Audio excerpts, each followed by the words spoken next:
Hello my dear friends, once again you all are welcome to Score chemistry app. So मेरे प्यारे बच्चों, आप सभी लोगों का हमेशा की तरह स्कोर केमिस्ट्री ऐप पे स्वागत है। बच्चों, हम लोग अपने केमिकल बॉन्डिंग चैप्टर में हाइब्रिडाइजेशन के कंसेप्ट को पढ़ रहे थे और बहुत ही धीरे धीरे दोस्तों हम लोग आगे बढ़े because it's a very very important concept और हमें इसे हमें इसे बच्चों काफी आगे तक अप्लाई करना है। इनफैक्ट पूरी आपकी क्लास 11th और 12th की केमिस्ट्री में बच्चों हाइब्रिडाइजेशन की थ्योरी का एक बहुत ही अहम बच्चों योगदान रहता है। और जब हम लोग बच्चों धीरे धीरे अपने वीडियोस में आगे बढ़ रहे हैं तो बच्चों आप समझ रहे हैं कि मैं आपको हाइब्रिडाइजेशन में बच्चों धीरे धीरे एडवांस लेवल पे ले जा रहा हूँ। जैसे कि पिछले वीडियो में हमने हाइब्रिडाइजेशन कैसे निकालते हैं इसको सीखा, plus a very very important phenomena, how to find the nature of p pi और p d pi bond, how to find the nature of pi bond, specially whether the pi bond is p pi और whether the pi bond is p d pi। तो उसके बारे में बच्चों मैंने आपको बताया था कि भाई पहली चीज तो ये याद रखो कि जितने भी सेकेंड पीरियड वाले एलिमेंट्स उनके सारे बॉन्ड उनकी p ऑर्बिटल से ही बनते हैं because they don't have d orbital. और जो बच्चों थर्ड और हायर पीरियड के एलिमेंट्स हैं उनमें बच्चों पाई बॉन्ड p ऑर्बिटल से भी बन सकता है और d से ही बन सकता है। आपको ये देखना है कि क्या p ऑर्बिटल खाली है। अगर p ऑर्बिटल हाइब्रिडाइजेशन के बाद खाली है तो वो पाई बॉन्ड बनाएगी, और अगर p ऑर्बिटल हाइब्रिडेशन के बाद खाली नहीं है तो वो बच्चों फिर in that case d orbital pi bond बनाएगी। For example a very very classic case of POCl3। POCl3 में फास्फोरस की sp3 हाइब्रिडाइजेशन थी तो बच्चों सारी p ऑर्बिटल यूज अप हो गई थी, तो वहां पे जो पाई बॉन्ड था फास्फोरस ऑक्सीजन का that was made by d orbital. But in case of SO2 and SO3 since we had sp2 hybridisation तो वहां पे हमारे पास एक p ऑर्बिटल खाली थी, तो पहला पाई बॉन्ड p ऑर्बिटल ने बनाया और दूसरे पाई बॉन्ड जो कि SO3 वगैरह में थे, 3 पाई बॉन्ड थे, तो SO3 में जो बचे हुए 2 पाई बॉन्ड है एक तो P ने बना लिया और जो बचे हुए 2 पाई बॉन्ड है they were made by D orbital. ठीक है, so that was a very very important and amazing concept. I hope बच्चों आप लोग उसको अच्छे समझा होगा, नहीं समझा तो बच्चों दोबारा से उसको करिएगा और बाकी की चीजें हम लोग अपने लाइव क्लास में उसकी प्रैक्टिस करेंगे। ठीक है, चलिए दोस्तों, सो आज का हमारा जो बच्चों कंसेप्ट है, जो लेक्चर है, वो थोड़ा सा और हम बच्चों हाइब्रिडाइजेशन में अंदर चलेंगे and today we will learn about the properties of hybrid orbital, जो कि आगे के बच्चों चैप्टर्स में हमको अप्लाई करनी पड़ सकती है, केमिकल बॉन्डिंग में भी अप्लाई करनी पड़ सकती है। So today we will study about the properties of hybrid orbital and Bent's rule and Drago's rule का कंसेप्ट बच्चों सीखेंगे। ठीक है, तो चलिए दोस्तों बिना देरी के अपने इस आज के वीडियो लेक्चर को शुरू करते हैं। ओके माय डियर फ्रेंड्स, तो भाई चलिए फिर शुरू करते हैं हम लोग अपनी सबसे पहले पार्ट को, which is the properties of hybrid orbital. बच्चों देखिए, जो हाइब्रिड ऑर्बिटल्स हैं उनके बारे में बच्चों मेन प्रॉपर्टीज तो मैंने आपको बच्चों पिछले वीडियो में बताया था कि जो हाइब्रिड ऑर्बिटल्स है they only occupy sigma bond pair and lone pair. और दूसरी बच्चों जो मैंने आपको बात बताई थी कि जो हाइब्रिड ऑर्बिटल्स होंगी उनकी संख्या बच्चों कांस्टेंट रहेगी। मतलब अगर हाइब्रिडाइजेशन में 2 ऑर्बिटल इन्वॉल्व हो रही है तो 2 हाइब्रिड ऑर्बिटल पैदा रहेंगी, 3 ऑर्बिटल इन्वॉल्व हो रही है तो 3 हाइब्रिड। मतलब बेसिकली जितना कंटेंट डालोगे उतनी ही चटनी उतनी ही हलवा तैयार होगा। ठीक है, अगर 4 कटोरी कंटेंट डालोगे तो हलवा भी 4 कटोरी बनेगा, 4 कटोरी कंटेंट डालोगे तो चटनी भी 4 कटोरी, मतलब वो चीज है। ठीक है, सो बच्चों जो हाइब्रिड ऑर्बिटल की चीजें थी वो बच्चों काफी मेन प्रॉपर्टीज को हमने पढ़ रखा था कि भाई हाइब्रिड ऑर्बिटल कभी भी पाई बॉन्ड नहीं बनाती, वो सब चीजें मैंने आपको बताई हुई थी। लेकिन आज हम लोग उन सारी प्रॉपर्टीज को प्लस कुछ एडिशनल प्रॉपर्टीज को बहुत सिस्टमैटिक वे में आज पढ़ेंगे। ठीक है, तो बच्चों आप सब लोगों को जो जो प्रॉपर्टीज हैं उनको नोट भी करते जाना है और समझते भी जाना है। तो देखो दोस्तों, पहली प्रॉपर्टी क्या है, during hybridisation number of orbital and energies conserve. My dear friends, I already told you that hybridisation जो होता है बच्चों ये एक लॉजिक है, इट्स अ कंसेप्ट। ठीक है, और ये एक रियल फिनोमेना नहीं है, मतलब इसका कोई एक्सपेरिमेंटल प्रूफ हमारे पास नहीं है असली चीज केमिस्ट्री में इसको पूरी तरह से अडॉप्ट कर लिया, लेकिन हमारे पास इसका कोई एक्सपेरिमेंटल प्रूफ नहीं होता है कि भाई ऐसे हाइब्रिडाइजेशन होती है वगैरह वगैरह ये सब चीजें। सो हमने इसको एक लॉजिक के तौर पे यूज किया। हम अब सारे के सारे बॉन्डिंग और शेप के बच्चों जो आंसर्स होते हैं वो हाइब्रिडाइजेशन के ही आधार पे एक्सप्लेन करते हैं। सो चूंकि एक हाइपोथेटिकल कंसेप्ट है तो बच्चों हाइपोथेटिकल कंसेप्ट में हम कभी भी कोई ऐसी चीज नहीं ऐड करते हैं, कोई ऐसा असम्पशन नहीं लेते हैं जो बच्चों हमारे दूसरे कंसेप्ट्स को बच्चों हिला दे। ठीक है, जैसे concept of energy conservation is a very very important concept in physics. So यहाँ पे बच्चों एनर्जी कंजर्व रहेगी मिक्सिंग के दौरान एंड जो टोटल नंबर ऑफ ऑर्बिटल्स है बच्चों वो भी कंजर्व ही रहेंगे, क्योंकि इलेक्ट्रॉन अदरवाइज कहाँ जाएंगे, अगर आप ऑर्बिटल की संख्या को कम कर दो तो इलेक्ट्रॉन फिर कहाँ रहेंगे। ठीक है, so during hybridisation total number of orbital and energies conserve. चलिए बच्चों इस पॉइंट को मैं थोड़ा सा आपके लिए और एक्सप्लेन कर देता हूँ। So my dear friends, let's say we are talking about carbon, ठीक है बच्चों, let's say we are talking about carbon, so we have 2s and 2p orbitals. Guys please do remember hybridisation किसकी होती है, orbitals की होती है। सो ये हमारे पास सीन है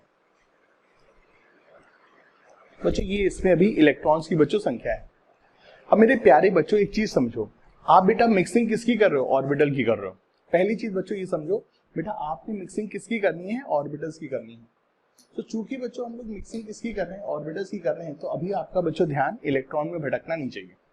अब बच्चों देखो मैं कहना क्या चाह रहा हूँ, मेरे जो कंसेप्ट है वो क्या कंसेप्ट है बच्चों, मेरे कंसेप्ट ये हैं कि यार मान लो मेरे प्यारे बच्चों, मेरे कंसेप्ट ये हैं कि मान लो यार अभी इस 2s ऑर्बिटल की एनर्जी है 100, एक ऑर्बिटल की एनर्जी है 100 और 2p ऑर्बिटल की एनर्जी लेट से बच्चों 120, ठीक है ये चीज है। अब बच्चों अगर मान लीजिए दोस्तों, अगर मान लीजिए वी आर कैरिंग आउट बच्चों, अगर मान लीजिए we are carrying out sp3 hybridisation बच्चों, अगर हम sp3 हाइब्रिडाइजेशन करेंगे तो बच्चों sp3 हाइब्रिडाइजेशन में हम एक s और 3p ऑर्बिटल को मिक्स करेंगे, then we will produce 4 sp3 hybrid orbitals. And do you want to know the energy of these 4 sp3 hybrid orbital, क्या आप जानना चाहोगे बच्चों इनकी एनर्जी क्या होगी। बच्चों प्रोसेस में 4 ऑर्बिटल मिक्स हो रही, एक s 3p, तो 4 ऑर्बिटल पैदा होंगी, पहला पॉइंट ये हो गया। दूसरा पॉइंट एनर्जी बच्चों, बच्चों आप इस मिक्सिंग में आपने बेटा कितनी एनर्जी को ऐड किया, आपने किस किस ऑर्बिटल को ऐड किया, कितनी एनर्जी वाली ऑर्बिटल को ऐड किया। आपने एक 100 ऑर्बिटल की एनर्जी को ऐड किया और आपने 3 120 ऑर्बिटल की एनर्जी को ऐड किया। सो टोटल कितनी एनर्जी होगी 100, फिर 120 120 120, टोटल कितना हो गया 460, 120 और 3 360 और फिर 100 460। सो यहाँ पे बच्चों हर एक ऑर्बिटल की एनर्जी होगी 460/4, ठीक है।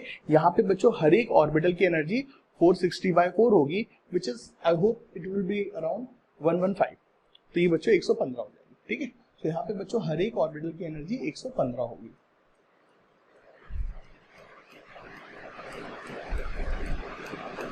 ठीक है। So that total energy is still 460, ठीक है, ये मैं बच्चों कहना चाह रहा हूँ।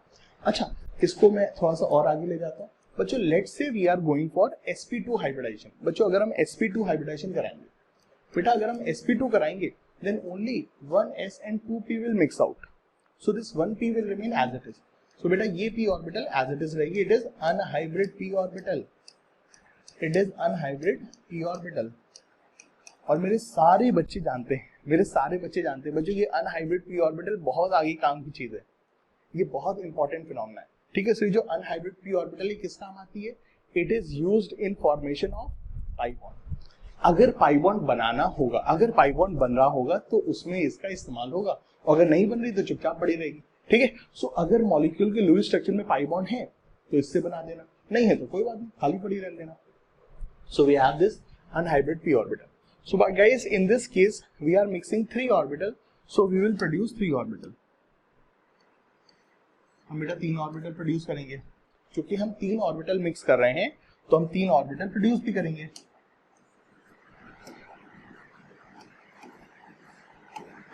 ठीक है। चूंकि हम 3 ऑर्बिटल मिक्स कर रहे हैं तो 3 ऑर्बिटल प्रोड्यूस भी करेंगे, 3 sp2 hybrid orbitals. And do you want to know the energy of these orbital? Yes.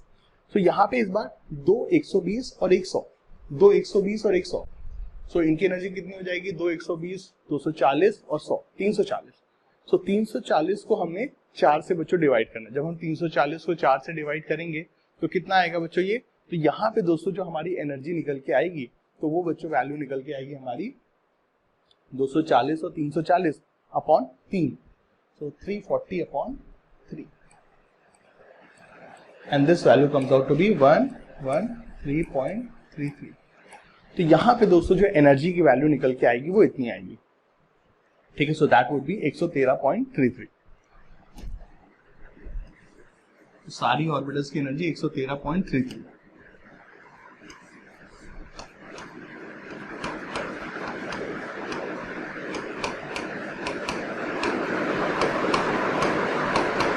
और दोस्तों इसी तरीके से बच्चा लोग, इसी तरीके से जब हम लोग दोस्तों इसी तरीके से जब हम लोग sp हाइब्रिडाइजेशन करेंगे then we will have these 2 unhybrid p orbitals and we will have 2 sp hybrid orbitals. और ये जो दो sp हाइब्रिड ऑर्बिटल्स होंगी इनकी एनर्जी कितनी होगी? तो यहाँ पर क्या मिक्सिंग होगा दोस्तों? यहाँ पे इस बार हम लोग मिक्सिंग करेंगे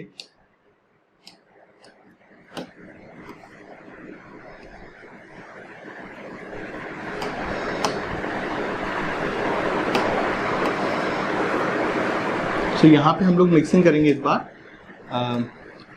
एक s और एक p ऑर्बिटल की। सो जो एनर्जी होगी 120 और 100 मतलब टोटल 220/2। सो यहाँ पे हर एक ऑर्बिटल की एनर्जी होगी 110 और 110। ठीक है। सो ये बच्चों मेरे कहने का तात्पर्य है कि जो हाइब्रिड ऑर्बिटल्स होंगी मेरे बच्चा, उनकी जो एनर्जी होगी वो टोटल वही एनर्जी होगी जो इनिशियल ऑर्बिटल्स की थी। हाइब्रिड ऑर्बिटल की जो टोटल एनर्जी होगी, हाइब्रिड ऑर्बिटल की जो टोटल एनर्जी होगी, that will be equal to total energy of initial orbitals which were used in mixing. ठीक है, ये चीज को ध्यान रखना। अगर 100 जूल और 120 जूल को मिक्स करोगे तो फाइनली भी 100 प्लस 120 टोटल 220 जूल एनर्जी ही आपकी हाइब्रिड ऑर्बिटल में रहेगी। बस मुद्दे की बात ये है कि जो हाइब्रिड ऑर्बिटल्स है they have identical shape, identical geometry and identical energy. बस इनकी एनर्जी बच्चों आपस में सेम रहेगी। ठीक है, मिक्सिंग होगी यार, चटनी बन गई, बस काम खत्म। ठीक है, so I hope you all feel this point very well. So चलिए बच्चों आगे बढ़ते हैं, अगली बच्चों बात करते हैं। सो अगली कंसेप्ट पे आते हैं। Hybrid orbitals can accommodate only sigma bond pair and lone pair. बच्चों हाइब्रिड ऑर्बिटल सिर्फ सिग्मा बॉन्ड और लोन पेयर को ही अकोमोडेट कर सकती है। ऑर्बिटल वो कमरे होते हैं जिसमें इलेक्ट्रॉन रहते हैं। हमारी हाइब्रिड ऑर्बिटल में बच्चों सिर्फ सिग्मा बॉन्ड पेयर और लोन पेयर ही रह सकते हैं। आप ये भी कह सकते हैं कि हाइब्रिड ऑर्बिटल पाई बॉन्ड नहीं बनाती हैं। ठीक है, इसका एक दूसरा पॉइंट, दूसरा वर्डिंग ये भी हो सकती है कि pi bond has no role in hybridisation. Pi bond का हाइब्रिडाइजेशन में कोई रोल नहीं होता है। Pi bond only provide strength to bond. ठीक है दोस्तों, इस चीज को समझिएगा।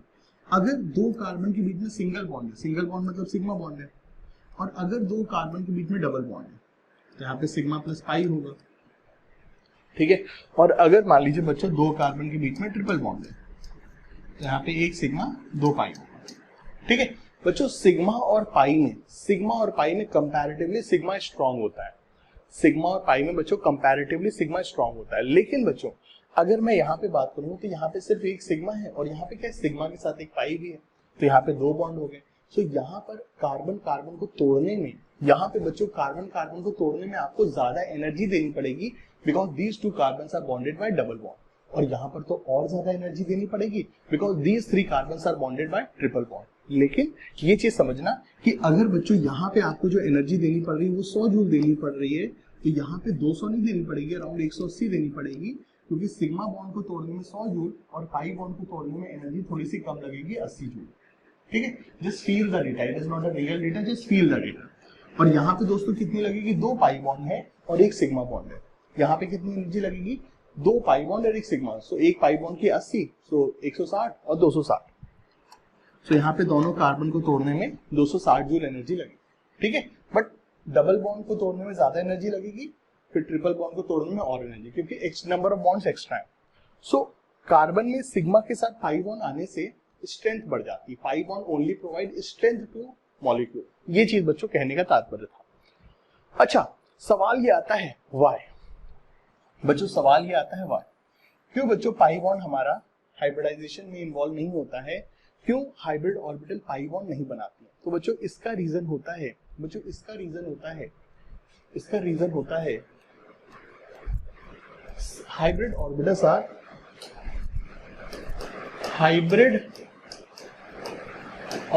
Are non symmetrical in nature.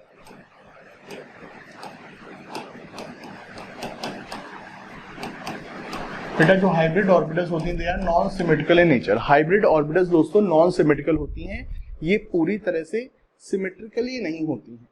ठीक है दोस्तों, आपको याद होगा जो पाई बॉन्ड का नेचर था, पाई बॉन्ड कैसे बनता है? एक पाई बॉन्ड का हिस्सा ऊपर, एक पाई बॉन्ड का हिस्सा नीचे। सो इट इज सिमेट्रिकल। जैसा ओवरलैप ऊपर हो रहा है वैसे ही ओवरलैप नीचे हो रहा है। सो अगर हम इसको बुक्स वगैरह में देखते हैं तो ये कुछ ऐसा दिख जाता है हमको। ठीक है, ये एक इलेक्ट्रॉन क्लाउड है यहाँ पे, ये यहाँ पर पी ऑर्बिटल के साइडवेज ओवरलैप से ऊपर का रीजन ऐसा, नीचे का ऐसा। सो इट इज जैसा ऊपर वैसा नीचे। लेकिन मेरे प्यारे बच्चों जो हमारी हाइब्रिड ऑर्बिटल होती है वो पी ऑर्बिटल या डी ऑर्बिटल की तरह सिमेट्रिक नहीं होती है। गाइस हाइब्रिड ऑर्बिटल p या d ऑर्बिटल की तरह सिमेट्रिक नहीं होती है। हाइब्रिड ऑर्बिटल कैसी होती है? ऐसी होती है, ऐसी होती है। Hybrid orbitals are non symmetrical in shape. So अगर बच्चों ये ओवरलैप करेंगी भी, ऐसे बनेगा, so it is not a proper pi bond. इस तरीके से बच्चों यहाँ पर सीन नहीं रहेगा। So hybrid orbitals are non symmetrical, that's why they don't form pi bond, that is the thing. हालांकि आपको इन सब चीजों की कभी जरूरत नहीं पड़ेगी, जस्ट आपको ये अपने लिए बच्चों आपको याद रखना है, ठीक है। और हमेशा की तरह इस चीज को याद रख लो, hybridization is not a real thing. So ऐसा तो है नहीं कि सर क्यों नहीं बना रही है, भाई है कहाँ हाइब्रिड ऑर्बिटल, होती तब तो आप बोलते सर ऐसा क्यों हो रहा है। मैंने बोला था ना, हाइब्रिडाइजेशन में कभी भी ये सवाल मत पूछना कि ऐसा क्यों हो रहा है, it's an hypothetical phenomena concept, ठीक है। सो ये चीज याद रखना, हाइब्रिड ऑर्बिटल हमेशा सिग्मा बॉन्ड या लोन पेयर को ही अकोमोडेट करेंगे। चलो भाई अगले पॉइंट पे आते हैं। Hybrid orbitals are non symmetrical in shape and that provides better overlap during bond formation, ठीक है। सो बच्चों अभी अभी हमने जाना कि जो हाइब्रिड ऑर्बिटल्स होती हैं उनका जो शेप होता है that is non symmetrical in nature. Hybrid orbital जैसे कि हमने बच्चों एक s और एक p ऑर्बिटल, जब हम बच्चों sp हाइब्रिडाइजेशन कर रहे हैं, तो sp हाइब्रिडाइजेशन में हम लोग एक s ऑर्बिटल और एक p ऑर्बिटल को मिक्स करेंगे। और बेटा जब हम इनको मिक्स करेंगे then we will produce 2 sp hybrid orbitals, ठीक है। Then we will produce 2 sp hybrid orbitals, ठीक है। तो जो हमारी 2 sp हाइब्रिड ऑर्बिटल्स हैं ऐसी होंगी, these are sp hybrid orbitals. So यहाँ पर बेटा हाइब्रिडाइजेशन से we will get 2 sp hybrid orbitals, ठीक है। ये चीज इसी तरीके से मेरे प्यारे बच्चों अगर हम sp2 हाइब्रिडाइजेशन करते हैं, इसी तरह से मेरे प्यारे बच्चों अगर हम sp2 हाइब्रिडाइजेशन करेंगे तब क्या होगा, तो यहाँ पे बच्चों हम एक s और 2 p ऑर्बिटल को मिक्स करेंगे, then we will produce 3 sp2 hybrid orbitals.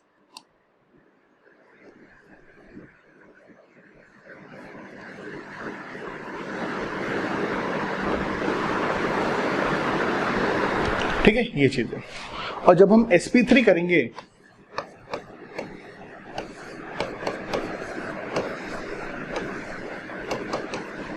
Then मेरे प्यारे बच्चों हम लोग प्रोड्यूस करेंगे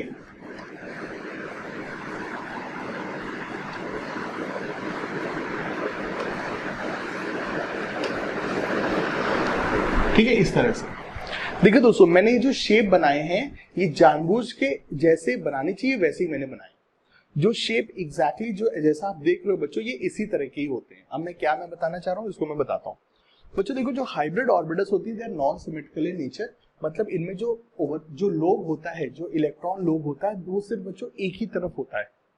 ऐसा नहीं होता कि भाई जो लोब से हमारे दोनों तरफ इन्वॉल्व होते हैं वो किसी एक ही साइड में बच्चों होता है। ऐसा क्यों होता है ये मैं बताता हूँ, ठीक है। लेकिन पहले जरा शेप पे ध्यान दीजिए। So they have non symmetrical shape, सारा का सारा इलेक्ट्रॉन डेंसिटी एक ही तरफ होगा, दैट इज वन थिंग। अगली चीज मेरे प्यारे बच्चों जरा एक चीज और समझना यहाँ पर बच्चों, यहाँ पे जो मिक्सिंग हो रही है उसमें एक एस और एक पी की मिक्सिंग हो रही है। S is spherical and P is dumbbell, ठीक है। तो दोस्तों यहाँ पर जो हाइब्रिड ऑर्बिटल है उसमें 50% एस कैरेक्टर है एंड 50% पी कैरेक्टर है। ये चीज ध्यान रखना, it's a very important thing, books वगैरह में इसको काफी यूज करते हैं। सो sp हाइब्रिडाइजेशन में S1 P1 मतलब S का 50% कैरेक्टर, P का 50% कैरेक्टर। तो जो sp हाइब्रिड ऑर्बिटल्स होंगी बेटा, जो sp हाइब्रिड ऑर्बिटल्स होंगी उनमें भी s के कैरेक्टरिस्टिक्स कितने होंगे 50%, p के कैरेक्टरिस्टिक्स कितने होंगे 50%। सो मेरे प्यारे प्यारे बच्चों याद रखना sp हाइब्रिड ऑर्बिटल्स में भी s के कैरेक्टरिस्टिक्स कितने होंगे 50% और p के कैरेक्टरिस्टिक्स कितने होंगे 50%। सो इन sp hybrid orbitals we will get the characteristics of both s and p hybrid orbitals। यहाँ पे हमको s और p के बच्चों कैरेक्टरिस्टिक्स इतने इतने मिलेंगे, 50% s and 50% p, ठीक है। अब बेटा 50% s मतलब क्या, स्फेरिकल बिहेवियर कितना होगा 50% एंड डबल बिहेवियर कितना होगा 50%, ठीक है। सो डम्बल तो देखो एक इधर है एक इधर है, दो तरफ निकले हुए डम्बल आ गया थोड़ा सा, लेकिन थोड़ा सा आप देखोगे तो बच्चों ये जो ऑर्बिटल है थोड़ी सी गोलाकार है क्योंकि इसमें s का बिहेवियर 50% है। आई एम नॉट सेइंग ज्यादा है p से, बट s का बिहेवियर अभी आप देखोगे बाकियों से अधिक है, बाकियों से इसमें s का कैरेक्टरिस्टिक अधिक है। बाकियों से sp में sp2 और sp3 की तुलना में sp में sp2 और sp3 की तुलना में s का कैरेक्टरिस्टिक अधिक है। That is my point. ठीक है, अब बच्चों यहाँ पे आते हैं, जरा sp2 पे आते हैं। सो इन sp2, बेटा in sp2 we have 1s and 2p orbitals, we have 1s and 2p orbital. तो यहाँ पे बेटा जो s का परसेंटेज होगा 33% s एंड 66.67% p। सो यहाँ पे बच्चों देखिए s का कैरेक्टरिस्टिक थोड़ा सा कम हो गया है। s का कैरेक्टरिस्टिक यहाँ से कम हुआ तो ये थोड़ा सा कम गोलाकार है, ये थोड़ी सी कम स्फेरिकल है, यही तो मैं बनाना चाह रहा था। ठीक है, और यहाँ पे p का कैरेक्टरिस्टिक पहले से बढ़ गया है। बेटा p ऑर्बिटल बड़ी होती है, बेटा p ऑर्बिटल ऐसे बड़ी होती है, तो इसका जो लेंथ है ना वो भी बच्चों इससे अधिक है। इसका जो लेंथ है वो sp वाले से अधिक है। sp थोड़ी सी छोटी होती है, थोड़ी सी कम हाइट की होती है, शॉर्ट हाइट की होती है, लेकिन sp2 थोड़ी सी लंबी होती है। और जब हम sp3 में आएंगे तो we have 25% s and 75% p and that's why you can see that इसकी जो लेंथ है वो भी मैंने थोड़ी लंबी बनाई है और इसको स्फेरिकल बिहेवियर भी मैंने कम किया। That's a very very thing, that's a very very important thing. So मेरे प्यारे बच्चों, जो हाइब्रिड ऑर्बिटल्स होती है they are non symmetrical in shape. ठीक है, और ये नॉन सिमेट्रिकल शेप से फायदा क्या होता है हमको बच्चों? इस नॉन सिमेट्रिकल शेप से हमको ये फायदा मिलता है कि we can undergo better overlap, better overlap. बच्चों इस नॉन सिमेट्रिकल शेप से हमको बढ़िया ओवरलैप मिलता है, we get better overlap. My dear friends, scene क्या हो रहा है जरा समझते हैं सीन को। माय डियर फ्रेंड्स, सीन क्या हो रहा है बच्चों, जरा सीन को समझते हैं। ठीक है, देखो दोस्तों, हमारी ये जो हाइब्रिड ऑर्बिटल्स हैं बच्चों, देखिए हमारी ये जो हाइब्रिड ऑर्बिटल्स होती हैं इनके बारे में दोस्तों मैं आपको एक चीज बताऊं तो देखिए दोस्तों, इनमें सीन क्या होता है, ये जो अपनी हाइब्रिड ऑर्बिटल्स हैं, ये हाइब्रिडाइजेशन का एक जो फिनोमेना जो दोस्तों दिया गया था उसके बारे में जरा समझते हैं। देखो हाइब्रिडाइजेशन का जो फिनोमेना है उसको साइंटिस्ट लोग को, जब आप कोई भी थ्योरी जब आप प्रपोज करते हो, किसी भी थ्योरी को जब आप साइंस में जब आप प्रपोज करते हो तो उसको लेकर के बहुत सारे क्वेश्चंस वगैरह भी आते हैं। तो जैसे कि जब हाइब्रिडाइजेशन की थ्योरी को प्रपोज किया गया होगा तो साइंटिस्ट लोगों ने बोला होगा भैया क्या जरूरत है, ये फालतू का हाइपोथेटिकल कंसेप्ट क्यों दे रहे हो? तो लोगों ने बताया भाई CH4 के बॉन्डिंग पैटर्न को समझने के लिए दिया। अब लोगों ने फिर बोला कि मॉलिक्यूल में अगर कोई चीज हो रही है, केमिस्ट्री में कोई चीज हो रही है तो उसका कुछ फायदा होना चाहिए। कोई भी चीजें बच्चों बिना फायदे के नहीं होती है। ठीक है, मैं पढ़ा रहा हूँ, क्यों पढ़ा रहा हूँ? सो दैट बच्चों आप लोगों को पढ़ा करके मैं अपनी आजीविका अर्न कर सकूं। ठीक है, थोड़ा सा कुछ भला काम भी हो सके और साथ साथ थोड़ी सी मेरी अर्निंग हो जाए। आप क्यों पढ़ रहे हो? क्योंकि जिस होता है आपका बच्चों फ्यूचर ब्राइट हो सके। ऐसे ही अगर मैं बोल दूं कि मुझे ऐसे ही बच्चों खाली पीली पढ़ाने को है बिना कुछ फायदे के, तो पहली बात मैं उतने मन से पढ़ाऊंगा नहीं, क्योंकि उससे मुझे कोई बेनिफिट नहीं। और आप लोग भी बच्चों उससे पढ़ोगे भी नहीं, आप लोग भी बच्चों उतने मन लगा के पढ़ोगे भी नहीं, क्योंकि भैया इससे फायदा क्या है? तो जिस चीज में मन लगता है वही करेंगे हम लोग। खेल कूदते, मस्ती करते, पबजी खेलते। पबजी तो चलो बैन हो गया, अब लो मजे ले लो पबजी वाले, सारे के सारे पबजी वाले बेचारे परेशान है। ठीक है, चिंता ना करो, न्यूज आई है कि रिलायंस अपने मुकेश भैया पबजी को इंडियन वर्जन में लेकर के आ रहे हैं। ठीक है, तो बहुत जल्दी शायद पबजी वापस से आ जाएगा इंडियन कंपनी बन के। चलिए खैर छोड़िए, वो सब जो होगा सो होगा। आते दोस्तों यहाँ, सो साइंटिस्ट लोगों ने कहा कि भाई हाइब्रिडाइजेशन, ये जो चटनी बना रहे हो, ये जो ऑर्बिटल्स की मिक्सिंग कर रहे हो, इससे फायदा क्या है? तो जो हाइब्रिडाइजेशन की जिसने थ्योरी प्रपोज की थी उन्होंने बोला कि अगर एटम में हाइब्रिडाइजेशन होती है, अगर एटम में हाइब्रिडाइजेशन होती है तो एटम्स के जो बॉन्ड होंगे वो बढ़िया बनेंगे। तो इस कारण से to make better bond, to make better bond, to make stable bond, atom में ऑर्बिटल्स की हाइब्रिडाइजेशन होती है। तो इस तरह से बच्चों सारी चीज बताई। सो हमने एक लॉजिक चेप दिया हाइब्रिडाइजेशन के पीछे कि हाइब्रिडाइजेशन से एक एडवांटेज होता है, इसीलिए एटम में हाइब्रिडाइजेशन होती है। क्या एडवांटेज होता है? हाइब्रिड ऑर्बिटल्स के द्वारा जो बनाए गए बॉन्ड होते हैं वो प्योर एटॉमिक ऑर्बिटल से बेटर होते हैं। ठीक है, अब आइए जरा इस चीज को समझते हैं। बच्चों देखो, अगर दो p ऑर्बिटल ओवरलैप करेंगी, मेरे प्यारे बच्चों, अगर दो p ऑर्बिटल ओवरलैप करेंगे तो उनमें ओवरलैपिंग रीजन इतना है। लेकिन वही बच्चों अगर दो हाइब्रिड ऑर्बिटल ओवरलैप करेंगी तो वहां पे बच्चों ओवरलैपिंग रीजन इतना होगा।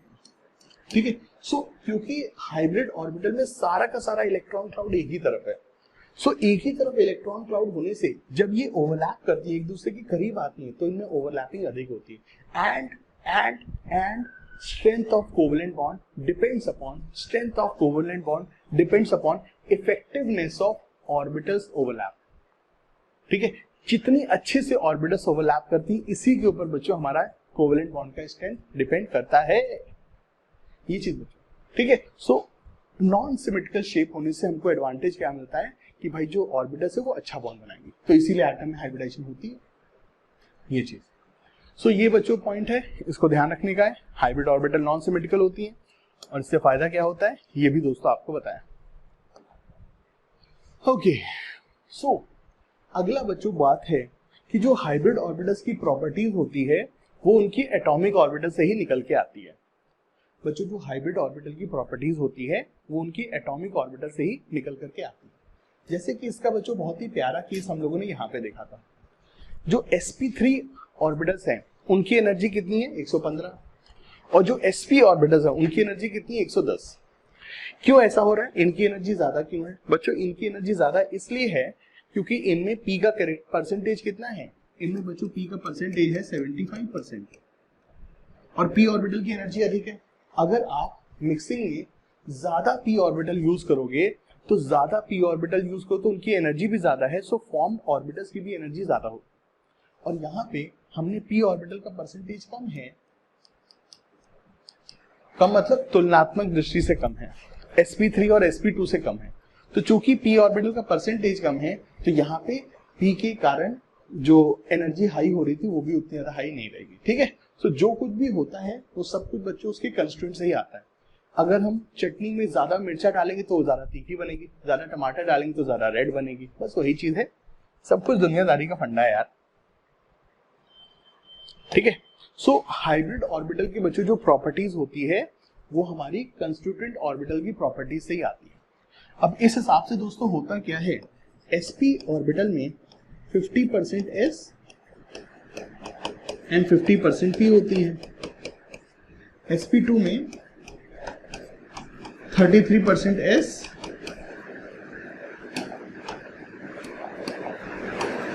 एंड 67% p होता है, और sp3 में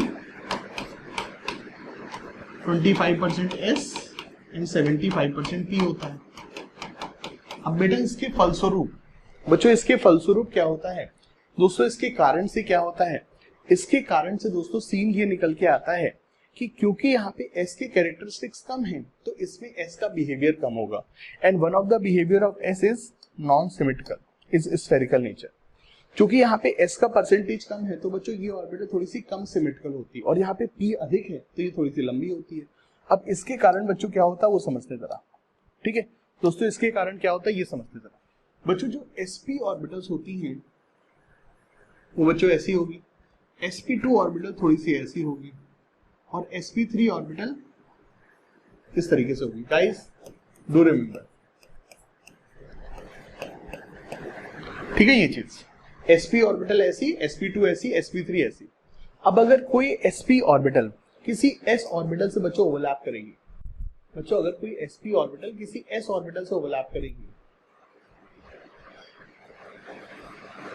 ठीक है, तो दोस्तों सीन क्या होगा, चूंकि ये ऑर्बिटल ज्यादा स्फेरिकल है दोस्तों, चूंकि ये ऑर्बिटल ज्यादा स्फेरिकल है तो ज्यादा स्फेरिकल होने के कारण बच्चों यहाँ पे जो ओवरलैपिंग रीजन होगा वो अधिक होगा। You can clearly understand this thing, you can clearly understand this thing.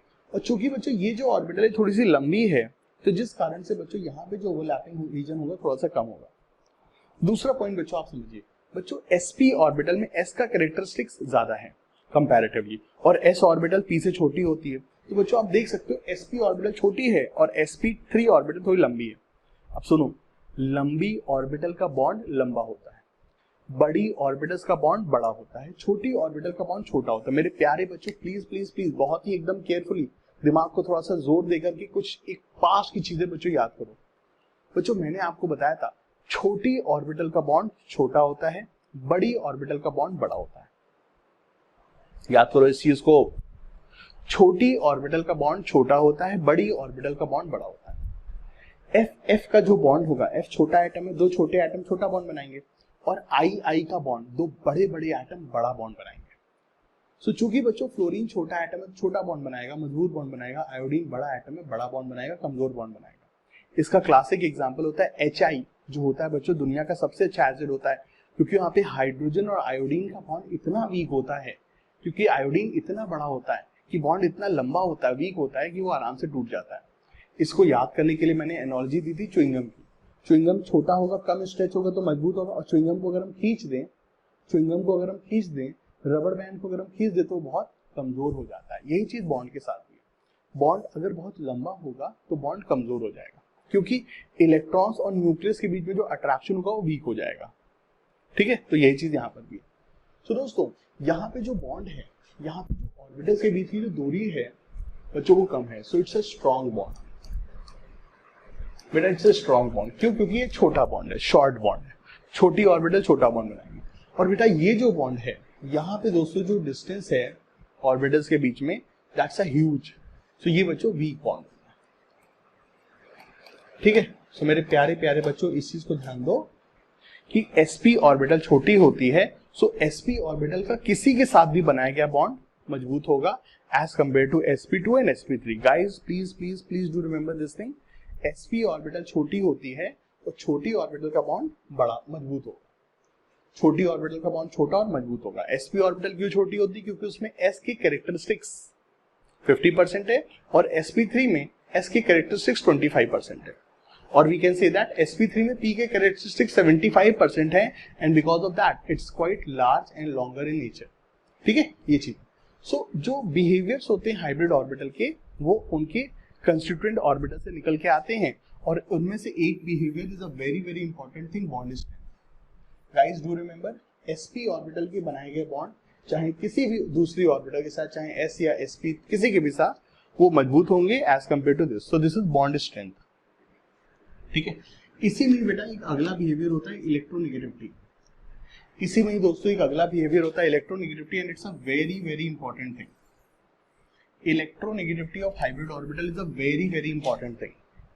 बच्चों electronegativity of hybrid orbital is a very very important thing. ठीक है, सो प्लीज पहले इसको याद करिए, फिर मैं इसको समझा रहा हूँ।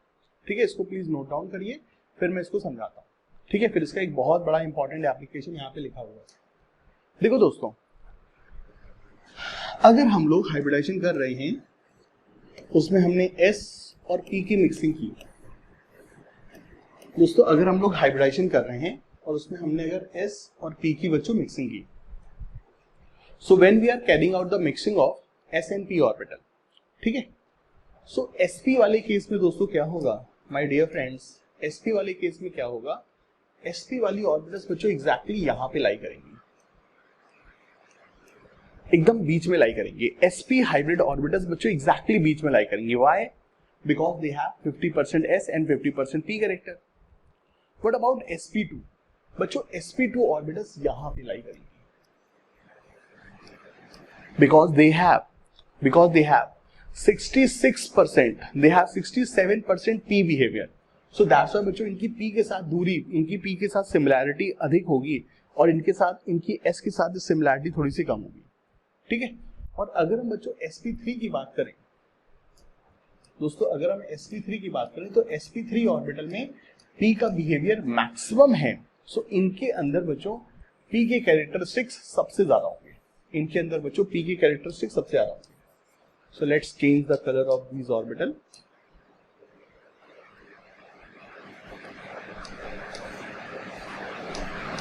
ठीक है, sp, sp2 एंड sp3। ठीक है बच्चों, ये चीज है। We can easily understand this thing by comparing the energy. If it is 100 and it is 120, then we can know that इसकी एनर्जी 110 थी, इसकी एनर्जी 240 और ये 340 तो ये 113.33 थी, और इसकी एनर्जी 360, 460, 115 थी। So you can clearly compare the energy of these orbital. इसकी एनर्जी 115 है, that is it is very close to 120, ठीक है, काफी करीब है। इसकी एनर्जी 110 है, तो ये 120 से थोड़ा दूर है, ये चीज। ठीक है, अब बच्चों अगर ये फिगर आपको क्लियर है, बच्चों ये फिगर क्लियर है, ये मैंने फिगर क्या बनाई बच्चों, मैंने ऑर्बिटल्स की एनर्जी की फिगर मैंने बनाई है, ऑर्बिटल्स की बच्चों कंपैरेटिव एनर्जी मैंने बताई हुई। ठीक है बच्चों, हमें पता है अफबाउ रूल से 1s ऑर्बिटल की एनर्जी सबसे कम, फिर 2s की एनर्जी होती है, फिर 2p की होती है। सो एनर्जी डायग्राम में 2s की एनर्जी कम, 2p की ज्यादा, ठीक है। सो अगर 2s और 2p की एनर्जी लेट्स से इतनी है, तो वेरियस हाइब्रिड ऑर्बिटल की एनर्जी क्या होगी वो दोस्तों हमने चार्ट में प्लेस करने की कोशिश की है, ठीक है। अब my dear friends please remember, ठीक है, my dear friends please remember, atom में पहले होगा न्यूक्लियस, फिर होगी 1s ऑर्बिटल, फिर होगी 2s ऑर्बिटल, फिर होगी 2p ऑर्बिटल, ठीक है।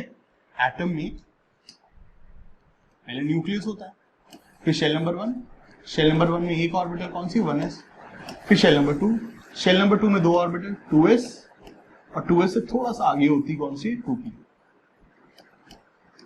2p ऑर्बिटल न्यूक्लियस से थोड़ी दूर होती है, 2s ऑर्बिटल न्यूक्लियस से थोड़ी पास होती है, s orbital are closer to nucleus, p orbital थोड़ी दूर होती है, और d और f तो बहुत दूर होती है, ठीक है। सो बच्चों अगर sp, sp2 और sp3 की हम बात करें बच्चा लोग, तो बच्चों sp ऑर्बिटल में s का बिहेवियर कंपैरेटिवली अधिक है, बिकॉज sp ऑर्बिटल में बच्चों s का बिहेवियर कंपैरेटिवली अधिक है, तो sp ऑर्बिटल कंपैरेटिवली न्यूक्लियस के ज्यादा करीब होती है, कंपैरेटिवली न्यूक्लियस के ज्यादा करीब होती है। सो आप देख सकते हो बच्चों इन सभी ऑर्बिटल में sp ऑर्बिटल न्यूक्लियस के कंपैरेटिवली बच्चों सबसे ज्यादा करीब है। चूंकि ये न्यूक्लियस के करीब है, चूंकि sp ऑर्बिटल न्यूक्लियस के करीब है, तो sp ऑर्बिटल में मौजूद इलेक्ट्रॉन को न्यूक्लियस ज्यादा होल्ड करेगा, ज्यादा अट्रैक्ट करेगा। sp3 ऑर्बिटल न्यूक्लियस से दूर है, तो बच्चों sp3 ऑर्बिटल के इलेक्ट्रॉन को न्यूक्लियस थोड़ा सा कम अट्रैक्ट करेगा। और व्हाट इज इलेक्ट्रोनेगेटिविटी? इलेक्ट्रोनेगेटिविटी क्या होती है? Electronegativity is the ability of an atom to attract shared pair of electron. बच्चों इलेक्ट्रोनेगेटिविटी किसी एटम की टेंडेंसी होती है shared pair electron, common electrons को अट्रैक्ट करने की। कॉमन इलेक्ट्रॉन्स को कौन एटम कितना ज्यादा अपनी तरफ अट्रैक्ट करता है, दैट इज कॉल्ड इलेक्ट्रोनेगेटिविटी। सो अगर हमारे shared electron pair sp orbital में होंगे तो सर्टेनली उनको न्यूक्लियस ज्यादा अट्रैक्ट करेगा क्योंकि वो न्यूक्लियस के करीब होंगे, और अगर sp3 में होंगे तो उनको न्यूक्लियस कम अट्रैक्ट करेगा क्योंकि वो दूर है। So guys please do remember this thing कि sp हाइब्रिड ऑर्बिटल की इलेक्ट्रोनेगेटिविटी अधिक होती है। और कभी भी दोस्तों अगर आपको ये स्कूल में जस्टिफाई करना है, then you are going to justify it by using this statement, since sp orbital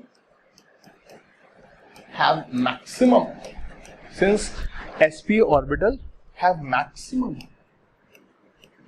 since sp orbital have maximum s behavior, since sp orbital have maximum s behavior, that's why, since sp orbital have maximum s behavior, that's why they will have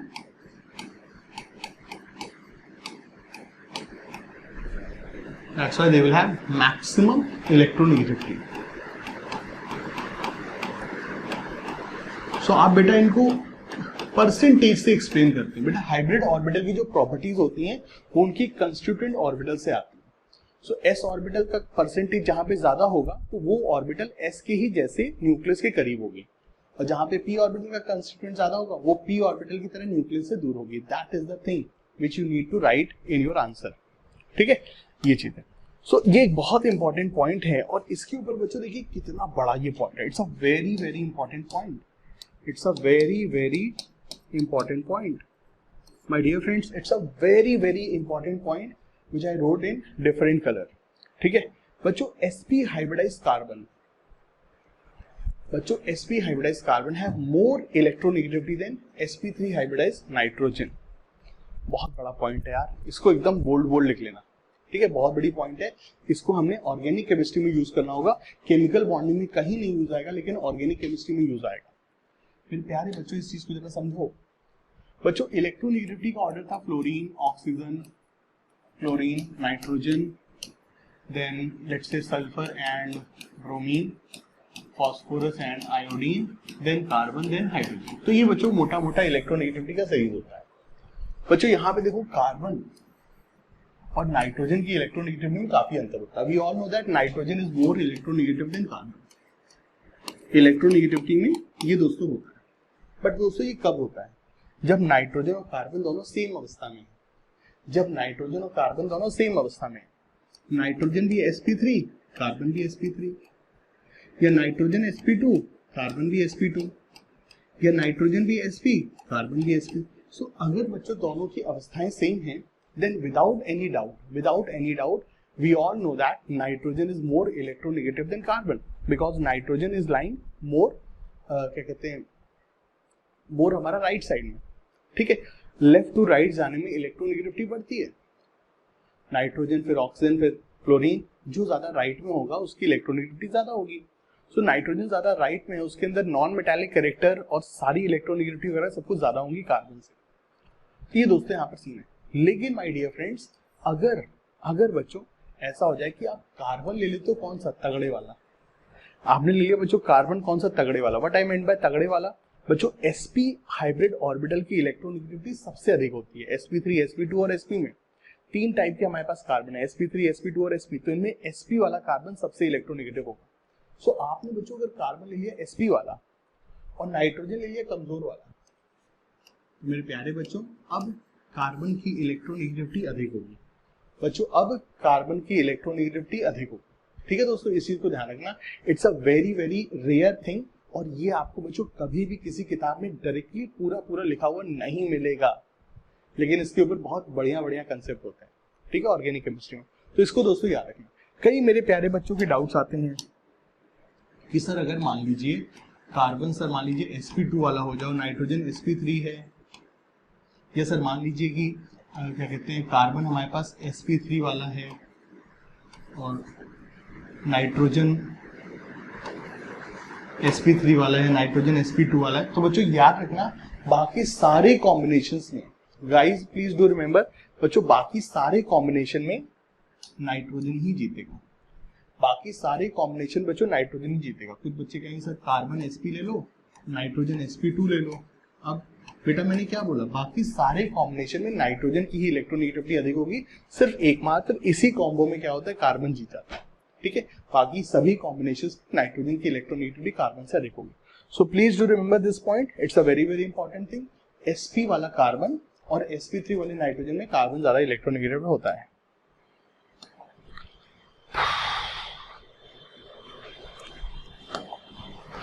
चलिए साहब, ये सब चीज चलती चली आ रही है, और अब बच्चों हम लोग बात करेंगे किसके बारे में। सो ये सब बच्चों हमने प्रॉपर्टीज ऑफ हाइब्रिड ऑर्बिटल देखी, और अब दोस्तों हम लोग बात करेंगे प्रॉपर्टीज ऑफ हाइब्रिड ऑर्बिटल के बाद अपने अगले पॉइंट पे, which is Bent's rule. So before moving into Bent's rule and Drago's rule, let me repeat all these properties. सबसे पहली बात बच्चों, जो हाइब्रिड ऑर्बिटल्स होती है उनकी संख्या और एनर्जी बच्चों कांस्टेंट रहेगी, कंजर्व रहेगी। हाइब्रिड ऑर्बिटल्स की जो प्रॉपर्टीज हैं कंस्टिट्यूएंट ऑर्बिटल से ही आती हैं। हाइब्रिड ऑर्बिटल नॉन सिमेट्रिकल होती है, इसलिए वो पाई बॉन्ड नहीं बना सकती, सिग्मा बॉन्ड या लोन पेयर कैरी कर सकती है। हाइब्रिड ऑर्बिटल में जो बॉन्ड स्ट्रेंथ है, इलेक्ट्रोनेगेटिविटी का ऑर्डर है, वो sp ऑर्बिटल की बॉन्ड स्ट्रेंथ अधिक होती है और इलेक्ट्रोनेगेटिविटी भी अधिक होती है sp2 से, और sp2 की अधिक होगी sp3 से, ठीक है। तो ये सारी चीजें बच्चों हमने अब तक सीखी हुई हैं, और अब चलिए दोस्तों चलते हैं हम लोग हाइब्रिडाइजेशन में अगली चीज पे, विच इज बेंड्स रूल, ठीक है। व्हाट वाज बेंड्स रूल, हमने इसको VSEPR थ्योरी में अप्लाई करना सीखा था, और आज इसके बच्चों लॉजिक को समझेंगे कि कैसे ये पढ़ता है, कैसे बच्चों इसके कंसेप्ट ओरिजिनेट होते हैं। तो चलिए दोस्तों चलते हैं हम लोग बेंड्स रूल की तरफ। ओके बच्चों, सो जब हमने प्रॉपर्टीज ऑफ हाइब्रिड ऑर्बिटल की बात कर ली है, तो अब बारी हमारे अगले कंसेप्ट की, which is all about Bent's rule. तो आइए चलिए बच्चों बेंड्स रूल के सारे कंसेप्ट को आइए चलिए हाइब्रिडाइजेशन के थ्रू समझने की कोशिश करते हैं। सो बच्चों जैसा मैंने आपको बताया कि भाई हाइब्रिडाइजेशन एक लॉजिक है जिसके द्वारा हम लोग बॉन्डिंग की चीजों को बच्चों समझते हैं। तो कैसे ये लॉजिक हमारा बच्चों बेंड्स रूल में अप्लाई होगा, इसको आइए समझते हैं। So before going deep into Bent's rule, so let's recall what was Bent's rule, क्या था हमारा, इसको मैं जल्दी से बता देता हूँ बच्चों। बेंड्स रूल हमारा लगता है हमारी TBP ज्योमेट्री के लिए। So when we have TBP geometry बच्चों, when we have TBP geometry बच्चों, when we have TBP geometry बच्चों, अगर हमारे पास TBP ज्योमेट्री है, so what is meant by TBP geometry बच्चों, if we have a compound in which sp3 dehybridization is there, तो वहां पे ट्राइगोनल, वहां पे बच्चा लोग ट्राइगोनल बाई पिरामिडल ज्योमेट्री होती है, ट्राइगोनल बाई पिरामिडल ज्योमेट्री होती है। दूसरी जो TBP था, इसको हमने VSEPR में बहुत ही डीपली और अच्छे से हमने समझा था कि ये बच्चों थोड़ी सी अलग होती है, क्योंकि ये ज्योमेट्री हमारी नॉन सिमेट्रिकल होती है, ठीक है। इसमें बच्चों 3 पॉइंट्स होते हैं हमारे ट्राइगोनल प्लेनर वाले, जिसको हम लोग इक्वेटोरियल पोजीशन भी कहते थे, और 2 पॉइंट्स होते थे हमारे vertically up and vertically down, जिनको हम लोग एक्सियल पोजीशन कहते थे। तो ये होती थी हमारी बच्चों एक्सियल पोजीशंस जो कि 180 डिग्री पे हैं, और ये होती है हमारी बच्चों इक्वेटोरियल पोजीशंस जो कि 120 डिग्री एंगल पे मौजूद होती हैं। ठीक है, सो ऐसा बच्चों हमारा ट्राइगोनल बायपिरामिडल केस होता है। अब बच्चों इस ट्राइगोनल बायपिरामिडल में हमको 2 रूल्स को ध्यान रखना होता है, that if we have a compound in which two different electronegative atoms are attached, अगर बच्चों मॉलिक्यूल में 2 अलग अलग टाइप के इलेक्ट्रोनेगेटिव एटम्स अटैच्ड हैं, तो ऐसे में मेरे बच्चों अटैच है, तो ऐसे में मोर इलेक्ट्रोनेगेटिव एटम, ऐसे में बच्चों मोर इलेक्ट्रोनेगेटिव एटम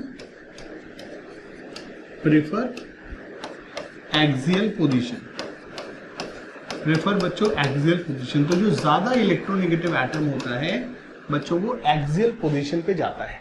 ठीक है, पहला पॉइंट हमारा ये होता है। और दूसरा पॉइंट ये होता है कि इन TBP geometry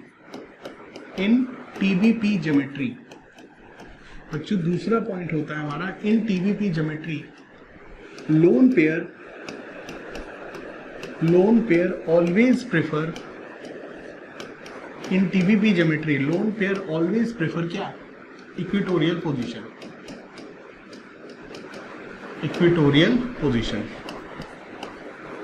lone pair always prefer equatorial position. Trigonal bipyramidal geometry में जो लोन पेयर होगा हमेशा इक्वेटोरियल पोजीशन को प्रेफर करेगा, ये भी दोस्तों हमारा पॉइंट होता है। ठीक है, इसके दोस्तों कुछ एग्जांपल भी मैं दोस्तों जल्दी से बता देता हूँ।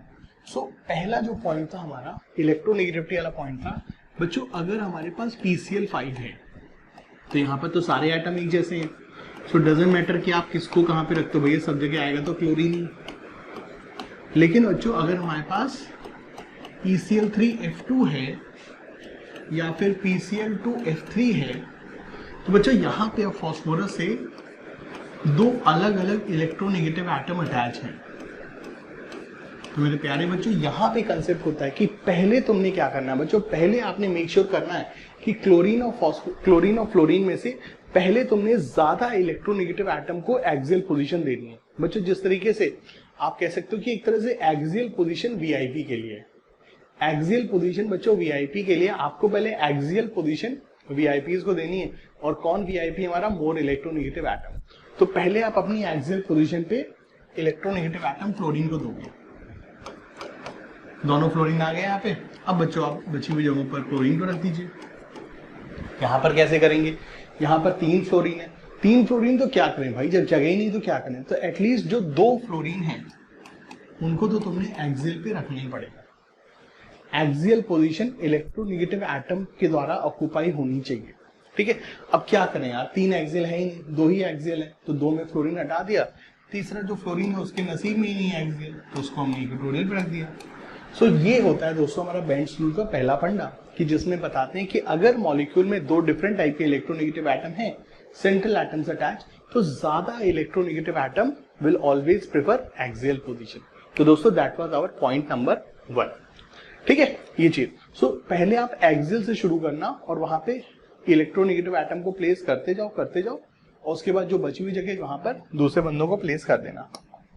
ठीक है, दूसरा बच्चों पॉइंट होता है कि अगर हमारे पास लोन पेयर है दोस्तों, अगर हमारे पास लोन पेयर, तो लोन पेयर को कहाँ रखना है, इक्वेटोरियल पे। सो अगर हम लोग SA4 की बात करते हैं, सो SA4 में जो एक लोन पेयर है वो बच्चा लोग हमारा इक्वेटोरियल पे आएगा। ठीक है, ये चीज है। अगर हम लोग ICl4 प्लस की बात करते हैं, अगर हम लोग ICl4 प्लस की बात करते हैं, तो यहां पर भी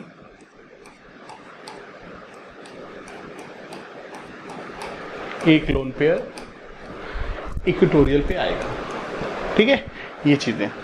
अगर मैं I3 माइनस की बात करता हूं, तो यहां पर तो हमारे पास 3 लोन पेयर होते हैं, तो तीनों लोन पेयर बचा लोग इक्वेटोरियल पर ही आएंगे। ठीक है, सो लोन पेयर ऑलवेज प्रेफर कौन सी पोजीशन, इक्वेटोरियल पोजीशन, एक लोन पेयर है तो एक इक्वेटोरियल, दो है तो दो, तीन है तो तीन। तो जितने भी दोस्तों लोन पेयर होंगे टीबीपी में आपने उनको हमेशा इक्वेटोरियल पे रखना है। That was Bent's rule. ठीक है, तो ये जो दोस्तों हमने जो थ्योरीज पढ़ी थी बेंट्स रूल की, इसको अब आप हम समझना चाहते हैं कि ऐसा बच्चों क्यों होता है, इसके पीछे लॉजिक क्या था। सो वीएससी पेयर में हमने बोला तो भाई ऐसा करने से स्टेबिलिटी आ जाती है, ऐसा करने से ओवरऑल इलेक्ट्रॉन रिपल्शन कम हो जाते हैं, लेकिन कैसे होते हैं इसको आइए चलिए बच्चों समझने की थोड़ा सा कोशिश करते हैं। So hybridization theory which I said is a logic. Hybridization theory is a logic. Hybridization theory is the answer of all our queries. ठीक है, तो दोस्तों सीन क्या है ये समझते हैं। So before going deep into this TBP geometry, we need to understand this sp3d hybridization. So बच्चों हमको इस sp3d hybridization को समझना होगा। दोस्तों ये जो sp3d hybridization है ये दूसरी hybridization से थोड़ी अलग होती है, क्योंकि बाकी सभी हाइब्रिडाइजेशन में सारी हाइब्रिड ऑर्बिटल्स आइडेंटिकल होती हैं। जैसे कि sp3 में चारों आइडेंटिकल होंगे, sp2 में तीनों, sp में दोनों आइडेंटिकल होती हैं, sp3d2 में 6 की 6 आइडेंटिकल होती हैं, लेकिन sp3d tbp में हमको सारी हाइब्रिड ऑर्बिटल्स आइडेंटिकल नहीं मिलती हैं। 3 इक्वेटोरियल जो कि थोड़ी साइज में छोटी होती हैं और 2 एक्सियल जो कि साइज में थोड़ी लंबी होती हैं।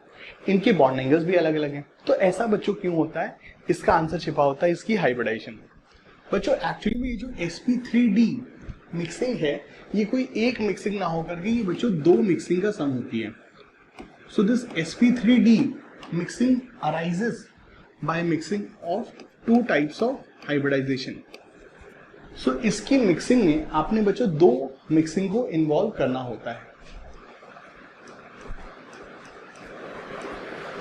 ठीक है, so we have one mixing which is,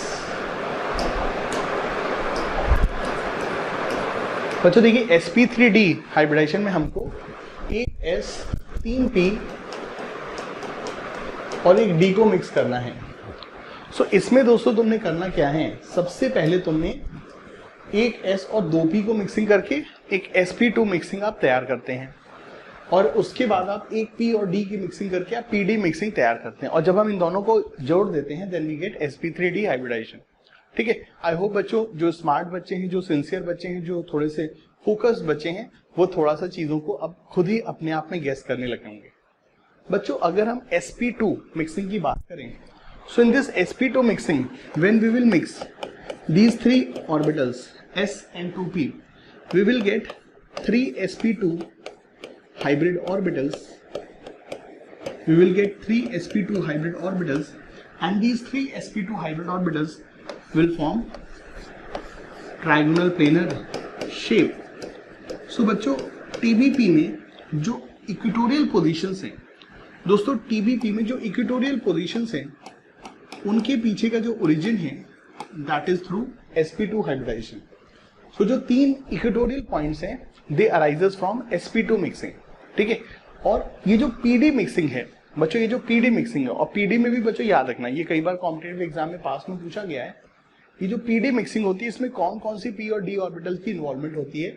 so this mixing involve pz and dz square orbitals. So ये दोनों की दोनों ऑर्बिटल z एक्सिस वाली हैं, z axis.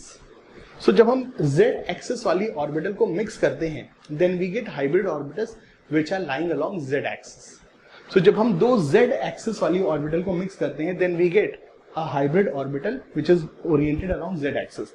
So while undergoing pd hybridization, we get 2 axial hybrid orbitals. 2 axial hybrid orbitals. And my dear friends, and my dearest friends, बच्चों यहाँ पे समझना, बच्चों यहाँ पे जो हाइब्रिड ऑर्बिटल है वो कौन सी p और d, और यहाँ पे जो हाइब्रिड ऑर्बिटल कौन सी sp2। बच्चों p ऑर्बिटल s से बड़ी होती है, p ऑर्बिटल बड़ी होती है s से, d ऑर्बिटल p से भी बड़ी होती है। सो बच्चों यहाँ पे जो हमने हाइब्रिड ऑर्बिटल को मिक्स किया है वो है बड़ी बड़ी ऑर्बिटल। तो चूंकि हम लोग मिक्सिंग में 2 बड़ी बड़ी लार्ज ऑर्बिटल्स को इन्वॉल्व कर रहे हैं, सो इनसे जो ओरिजिनेटेड हाइब्रिड ऑर्बिटल होगी वो भी काफी बड़ी बड़ी होगी। सो बच्चों ये जो 2 axial hybrid orbitals they are quite large in size. क्यों? बिकॉज इनका ओरिजिनेशन इनका ओरिजिन कहां से हो रहा है? By hybridization of two large atomic orbital pz and dz square orbital. और यहाँ पे जो बच्चों हमारे पास 3 sp2 hybrid orbitals, they are small orbitals, क्योंकि इनका ओरिजिन हो रहा है एक s जो कि छोटी होती है और 2 p ऑर्बिटल की मिक्सिंग से। सो तुलनात्मक दृष्टि से यहाँ पे छोटी ऑर्बिटल्स हैं और तुलनात्मक दृष्टि से बच्चों यहाँ पे बड़ी ऑर्बिटल्स इन्वॉल्व हैं, तो ये बॉन्ड बड़े होंगे, ये बॉन्ड छोटे होंगे। ठीक है, सो ये दोस्तों यहाँ पर सीन होता है और इस चीज को ही हम लोग यहाँ पे समझ सकते हैं। सो एक s एंड 2 p की मिक्सिंग से हमको मिल गए क्या? 3 sp2, ठीक है, ट्राइगोनल प्लेनर वाली ये, और एक p और एक dz स्क्वायर, एक pz और एक dz स्क्वायर ऑर्बिटल की मिक्सिंग से हमको क्या मिलेंगे? 2 एक्सियल ऑर्बिटल्स। ठीक है, और जब हम इन सबको मिक्स कर देंगे, जब हम बच्चों इन सबको मिक्स कर देंगे, अब जब हम इन सबको जोड़ देंगे दोस्तों, अब जब हम इन सबको जोड़ देंगे,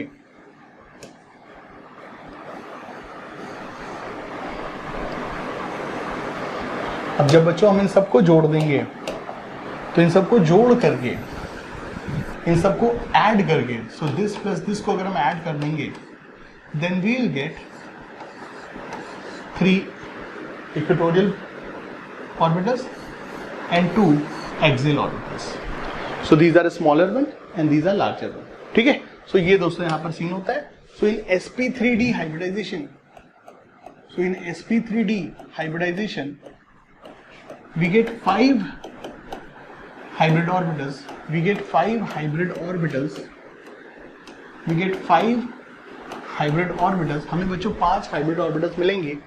और बच्चों कौन कौन सी 5 hybrid orbitals? हमको बच्चों 5 hybrid orbitals मिलेंगी। कौन कौन सी 5 hybrid orbital? 3 इक्वेटोरियल और 2 एक्सियल।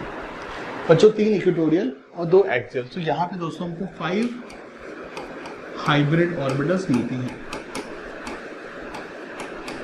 हमको दोस्तों 5 हाइब्रिड ऑर्बिटल्स मिलती हैं इस तरह से। ठीक है, so they are the equatorial and they are the axial. ये बच्चों इक्वेटोरियल हैं और ये दोस्तों एक्सियल है। ठीक है, इस तरह से दोस्तों यहाँ पर सीन होता है। अब गाइज यहीं से अब हमको थोड़ा सा डीप में चलना है दोस्तों, यहीं पे हमको थोड़ा सा डीप में चलना है। सो ये जो इक्वेटोरियल ऑर्बिटल्स है, दे आर sp2। जो इक्वेटोरियल ऑर्बिटल्स हैं, दे आर sp2, और जो एक्सियल ऑर्बिटल्स हैं, दे आर pd। ठीक है, ये दोस्तों यहां पर सीन होता है। अब यहां पर दोस्तों हम लोग थोड़ा सा कंसेप्ट पे आते हैं। Loan pair always prefer, loan pair always prefer that orbital. बच्चों जो लोन पेयर होता है दोस्तों, मेरे प्यारे बच्चों यहां पर ध्यान से समझना। बच्चों जो लोन पेयर होता है वो सेंट्रल एटम का पर्सनल इलेक्ट्रॉन है। मेरे प्यारे बच्चों जो लोन पेयर होता है वो सेंट्रल एटम का पर्सनल इलेक्ट्रॉन है। सो आप अपनी खुद के इलेक्ट्रॉन, जो पर्सनल इलेक्ट्रॉन, उनको आप क्या चाहोगे? उनको आप अपने पास रखना चाहोगे। बच्चों जो लोन पेयर होते हैं, लोन पेयर को आप अपने पास रखना चाहेंगे क्योंकि वो आपकी प्रॉपर्टीज है। सो आप मेरे को बताइए, आप लोन पेयर को बच्चों किस ऑर्बिटल में रखना चाहेंगे? छोटी ऑर्बिटल में या लंबी ऑर्बिटल में? आप लोन पेयर को कहां पे चाहेंगे? ऐसी ऑर्बिटल में रखना चाहेंगे जहां से वो आपके करीब रहें। ठीक है, और बच्चों वो छोटी ऑर्बिटल कौन सी? sp2, कौन सी? Equatorial position. ठीक है, lone pair always prefer that orbital which are closer to nucleus, which are closer to nucleus, which are closer to nucleus। छोटी ऑर्बिटल में रहना चाहिए, छोटी orbital which are closer to nucleus, और orbitals which have higher, or orbitals which have higher s character, और orbitals which have higher s character। बच्चों अगर किसी ऑर्बिटल में s कैरेक्टर ज्यादा होगा तो वो ऑर्बिटल बाय डिफॉल्ट छोटी होगी, प्लस s बिहेवियर अधिक है तो उस हाइब्रिड ऑर्बिटल की इलेक्ट्रोनेगेटिविटी भी अधिक होगी, और इलेक्ट्रोनेगेटिव तो आप इलेक्ट्रॉन को अपने करीब रख सकते हैं। ज्यादा इलेक्ट्रोनेगेटिव मतलब इलेक्ट्रॉन को ज्यादा होल्ड करोगे आप। हमने बेसिकली लोन पेयर को हमेशा बच्चों, ये पॉइंट आपने ध्यान रखना है, ये लॉजिक आपको एग्जाम में बच्चों सर्च करना है। लोन पेयर ऑलवेज उस ऑर्बिटल में रहेंगे जिस ऑर्बिटल में बच्चों एस का कैरेक्टरिस्टिक अधिक होगा। It's a very very deep thing. ठीक है बच्चों, ध्यान से सुनो। ऑक्सीजन अपना लोन पेयर अपने पास रखना चाहेगा, वो ऐसी ऑर्बिटल में रखेगा जहां से वो दूर रहे। भाई हम अपनी गाड़ी को अपने घर के पार्किंग लॉट में पार्क करते हैं, ये नहीं कि उसको चौराहे पे छोड़ देते हैं। तो ऐसे ही आप अपने लोन पेयर को भी कहाँ रखना चाहेंगे, ऐसी जगह रखेंगे जहां से वो आपके करीब रहे। तो बाय डिफॉल्ट एक्सियल और इक्वेटोरियल में आप एक्सियल इक्वेटोरियल पोजीशन पे आप लोन पेयर को रखेंगे, ये चीज। और दूसरी तरफ मेरे प्यारे बच्चों, दूसरी तरफ when we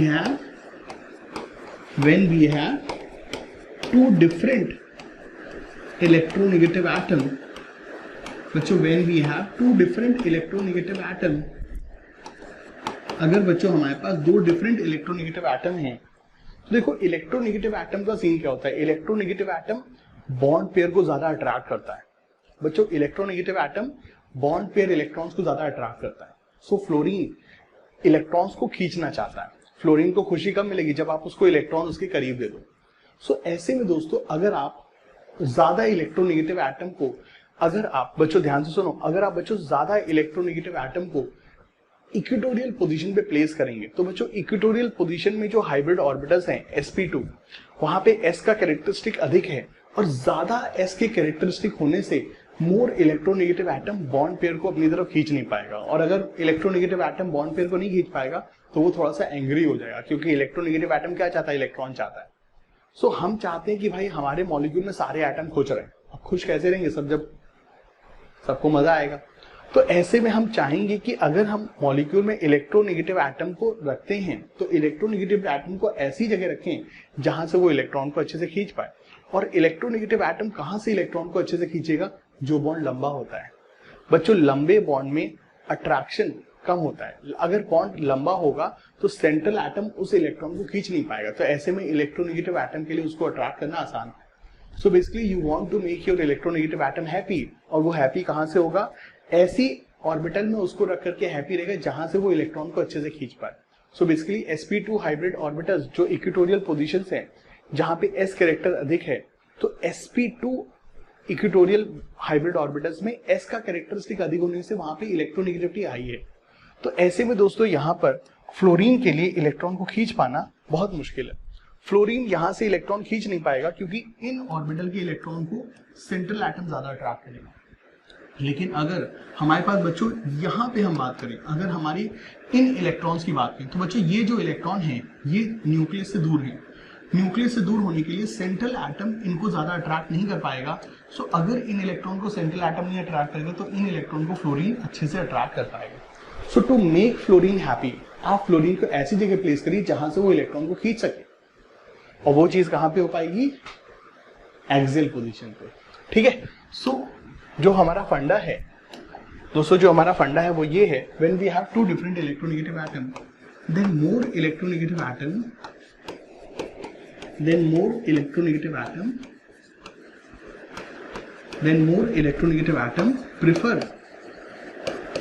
prefer position or orbital where percentage s character is less, जहां पे बच्चों s कैरेक्टर कम है।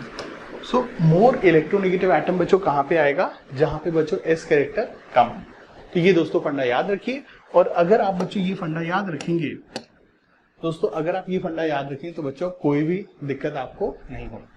ठीक है। सो लोन पेयर को कहां रखना है, इक्वेटोरियल पोजीशन पे, क्योंकि इक्वेटोरियल पोजीशन पे s कैरेक्टर अधिक है, तो लोन पेयर सेंट्रल एटम के करीब रहेंगे।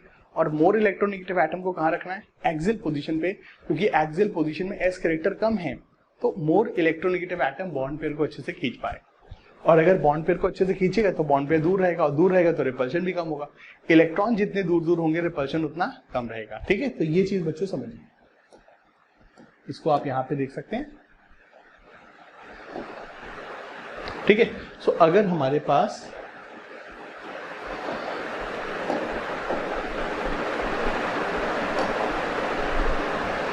दोस्तों, अगर हमारे पास फ्लोरीन जो कि इलेक्ट्रॉन खींचता है, सो फ्लोरीन अपने पास बच्चों इलेक्ट्रॉन को खींच लेगा, और अगर फ्लोरीन अपने पास इलेक्ट्रॉन खींच लेगा तो ये इलेक्ट्रॉन दूर हो जाएंगे तो इनका रिपल्शन सबसे ही कम हो जाएगा, सबसे बच्चों इनका रिपल्शन कम हो जाएगा। सो फ्लोरीन इलेक्ट्रॉन को दूर करके उनके रिपल्शन को मिनिमाइज करेगा, और ये हमारे लिए भी अच्छा है, फ्लोरीन के लिए भी अच्छा है, सब कुछ अच्छा है, ठीक है। सो बच्चों प्लीज यहाँ पर आपने इस लॉजिक को ध्यान रखना है जो दोस्तों मैंने यहाँ पे लिखा है। लोन पेयर हमेशा किस ऑर्बिटल में रखना है, जहाँ पे एस कैरेक्टर अधिक है, और इलेक्ट्रोनेगेटिव एटम कहाँ पे रखना है, जहाँ पे एस कैरेक्टर कम है। और हमारी इस sp3d हाइब्रिडाइजेशन में एक्सियल ऑर्बिटल्स में एस कैरेक्टर कम है, तो यहाँ पे मोर इलेक्ट्रोनेगेटिव एटम अच्छा है, और इक्वेटोरियल ऑर्बिटल में एस कैरेक्टर अधिक है, तुलनात्मक दृष्टि से 33% है, यहाँ तो 0 है, यहाँ पर तो एस कैरेक्टर 0 है, एक्सियल वाली में तो एस कैरेक्टर 0 है, ठीक है। सो एस कैरेक्टर इक्वेटोरियल में अधिक है, तो वहाँ पे लोन पेयर अच्छा है, लोन पेयर आपके करीब रहेगा, तो आपका इलेक्ट्रॉन आपके पास रहेगा, और यहाँ पर इक्वेटोरियल पोजीशन पे, ठीक है, लोन पेयर रख दिया, और एक्सियल पोजीशन पे मोर इलेक्ट्रोनेगेटिव एटम रख दिया। ये दोस्तों यहाँ पे सीन होता है। सो हाइब्रिडाइजेशन थ्योरी हमको ये सारी चीजें बताती है, और आपने इनको ध्यान में रखना है, ठीक है। सो हमसे कई बार बच्चों ये सवाल पूछा जाता है कि PCl2F3 वगैरह की शेप ज्योमेट्री वगैरह कैसी होती है, PCl2F3 वगैरह में एटम्स वगैरह की पोजीशनिंग वगैरह कैसी होती है। तो बस इन चीजों को ध्यान रखिए, यही चीज अप्लाई करने को आता है। आपको बस यही याद रखना है कि एक्सियल इक्वेटोरियल पे किस किस को प्लेस करना होता है, that is the application of Bent's rule, nothing else. Bent's rule में क्या कहा गया है ये याद रखो, क्यों कहा गया ये याद रखो, अभी जो मैंने लॉजिक लिखाया एस कैरेक्टर sp2pd वो चीज याद रखिए, और बेंड्स रूल क्या कहता है उसको याद रखिए कि मोर इलेक्ट्रोनेगेटिव एटम एक्सियल पे और लोन पेयर इक्वेटोरियल पे, बस ये चीज, इन्हीं के स्ट्रक्चर्स वगैरह आपसे आते हैं, ठीक है। So nothing else you need to learn about Bent's rule, that is the only thing you need to know, ठीक है। सो यहाँ पे दोस्तों हमारा बेंड्स रूल का भी फंडा क्लियर होता है, और अब आते हैं दोस्तों किसकी तरफ, ड्रैगो रूल की तरफ। तो चलिए आते हैं ड्रैगो रूल पे। ओके डियर फ्रेंड्स, सो भाई अब बारी है हम लोगों की बेंड्स रूल को पूरी तरह से जानने के बाद ड्रैगो रूल के बारे में। दोस्तों ये ड्रैगो रूल क्या होता है, ये बहुत ही इंटरेस्टिंग चीज है, और जैसा हमने बोला कि बच्चों आज का पूरा ये जो लेक्चर है that is purely for competitive exam preparation. भाई देखिए ड्रैगो रूल हमको ये कहता है कि किस सिचुएशन में बच्चों हाइब्रिडाइजेशन नहीं होगी, ठीक है। सो अब तक हम लोग हाइब्रिडाइजेशन अप्लाई करते आ रहे थे कि भाई मॉलिक्यूल में सेंट्रल एटम की हाइब्रिडाइजेशन कैसे निकालेंगे, लेकिन बच्चों ड्रैगो रूल हमें ये बताता है कि अंडर सर्टेन सिचुएशन जब मॉलिक्यूल में ये सर्टेन कंडीशंस साइमल्टेनियसली सेटिस्फाई होती हैं, तो ऐसे केस में बच्चों हाइब्रिडाइजेशन नहीं होती है। So according to Drago's rule बच्चों, according to Drago's rule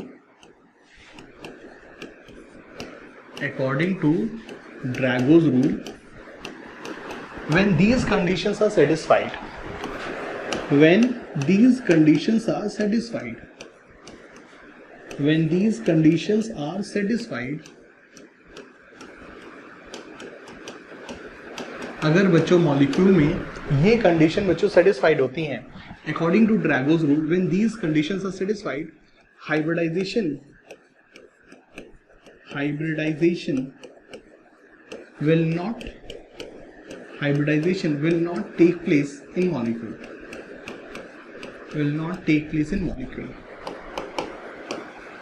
Hybridization will not take place in molecule. अगर बच्चों मॉलिक्यूल में ये कंडीशन सेटिस्फाई होंगी तो बच्चों ऐसी सिचुएशन में मॉलिक्यूल में हाइब्रिडाइजेशन नहीं होगी। So when these conditions are satisfied, तो बच्चों मॉलिक्यूल में हाइब्रिडाइजेशन नहीं होगा। अब भाई कौन कौन सी वो कंडीशन है जिनको सेटिस्फाई करना होगा। सो दोस्तों ध्यान से सुनना, ये वो कंडीशंस है। But before moving into condition, जरा बच्चों फंडे को बताता हूं मैं। देखो बच्चों हाइब्रिडाइजेशन एक लॉजिक है जिसका इस्तेमाल फैक्ट्स को समझने के लिए किया जाता है।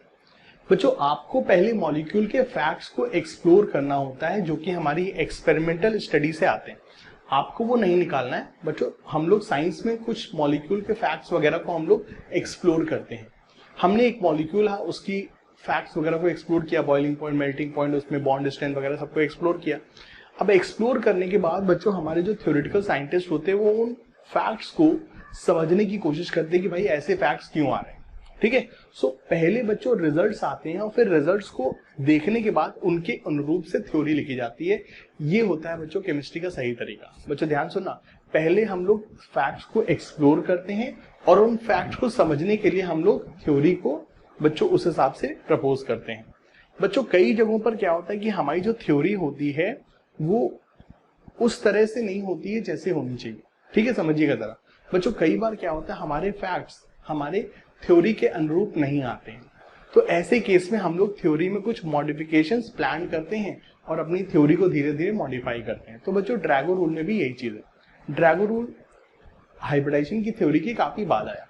बच्चों कुछ मॉलिक्यूल में पाया गया कि जो फैक्ट्स हैं वो हाइब्रिडाइजेशन की थ्योरी से मैच नहीं कर रहे हैं, तो ऐसे में हाइब्रिडाइजेशन की थ्योरी में कुछ नए एड ऑन्स किए गए और उन्हीं एड ऑन में से एक है हमारा क्या, ड्रैगो रूल। अब बच्चों पहले मैं आपको बताता हूं कि क्या है बच्चों हमारा यहाँ पर सीन।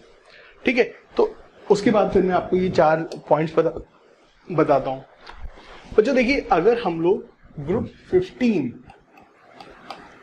एंड ग्रुप 16 हाइड्राइड्स की बात करते हैं दोस्तों, अगर हम लोग केमिस्ट्री में ग्रुप 15 एलिमेंट्स और group 16 element, group 15 element nitrogen, phosphorus, arsenic, antimony, bismuth, कैसे याद किया था? नहीं प्यारे, ऐसे सब बिगड़ जाएगा। ठीक है, और ग्रुप 16 एलिमेंट में ओए, सलीन, से, टी, ओ, oxygen, sulphur, selenium, tellurium, polonium. So हमें बच्चों क्या चाहिए? ग्रुप 15 और ग्रुप 16 के हाइड्राइड्स। सो हमें बच्चों इनके हाइड्रोजन के साथ कंपाउंड चाहिए। So here the compounds are NH3, PH3, AsH3, SbH3, BiH3। बच्चों ये सब हमारे यहाँ पे कंपाउंड्स हैं। और यहाँ पे दोस्तों क्या कंपाउंड है? H2O, H2S, H2Se, H2Te and then H2PO। ठीक है, यहाँ पे पोलोनियम वाले को हम नहीं स्टडी करेंगे because it is radio active. ठीक है दोस्तों, ये चीज यहाँ पे समझना। सो ये सब बच्चों हमारे हाइड्राइड्स हैं, ये सब हमारे हाइड्राइड्स हैं ग्रुप 15 और ग्रुप 16 के। अब चलिए दोस्तों यहाँ पे समझते हैं हम लोग सीन क्या है।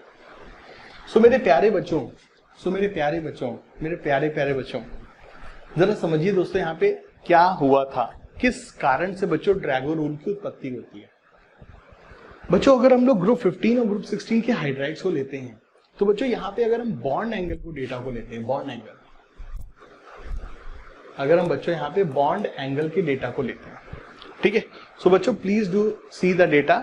वाटर का बॉन्ड एंगल 104 बताया हुआ है, अमोनिया का बॉन्ड एंगल 107 बताया हुआ है। लेकिन बच्चों मजा आता है जब हम वाटर के बाद उसके नेक्स्ट एलिमेंट का हाइड्राइड का बॉन्ड एंगल देखते हैं। So the bond angle here is 92. It's a huge jump. It's a huge change. यहाँ पे bond angle कितना है? 93.5. It's a huge jump. 107 की जगह 93, 104 की जगह 92. So बच्चों अगर हम यहाँ पे देखें, so bond angle is getting decreased by a value of 12 degree. Bond angle is getting decreased by a value of around 13.5 degree. इतना बड़ा बच्चों bond angle में जंप कैसे आ रहा है? ठीक है, समझिएगा जरा, समझिएगा, सारे पत्ते खुलेंगे धीरे धीरे। बच्चों ड्रैगो रूल की उत्पत्ति होती है हमारे इस मॉलिक्यूल से H2S से। ठीक है दोस्तों, हम बच्चों H2S को जब हम पढ़ने जाते हैं तो यहाँ पे बच्चों कुछ ऐसा फैक्ट हमको मिलता है जिसके कारण हमको ड्रैगो रूल फॉर्म करना पड़ता है। बच्चों अगर हम H2S जो कि इनऑर्गेनिक कंपाउंड है, इसमें हम हाइब्रिडाइजेशन निकालें, सो इनऑर्गेनिक कंपाउंड में हाइब्रिडाइजेशन कैसे आएगा? स्टेरिक नंबर से half of valence electron over central atom plus number of monovalent atom attached. So इसकी हाइब्रिडाइजेशन होनी चाहिए sp3। So that means H2S should be, guys H2S should B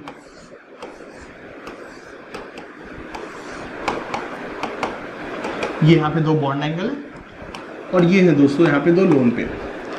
बच्चों H2S हमारा ऐसा होना चाहिए, बच्चों H2S हमारा ऐसा होना चाहिए। और H2S में चूंकि सल्फर की sp3 हाइब्रिडाइजेशन हो रही है तो यहाँ पे एंगल कितना होना चाहिए? 109 degree. But since we had studied distortion by lone pair, we know that lone pair चीजों को थोड़ा सा रिपेल करता है, कंप्रेस करता है, तो यहाँ पे जो एंगल होना चाहिए बच्चों थोड़ा सा 109 से कम हो जाएगा। जैसे कि हमने पढ़ा हुआ है कि जब एक लोन पेयर होता है तो अराउंड 2-3 डिग्री का कम होता है, और जब 2 लोन पेयर होते हैं तो 5-6 डिग्री का कम होता है। सो यहाँ पे जो एंगल होना चाहिए अराउंड 104 के आसपास होना चाहिए, जैसा कि वाटर में होता है।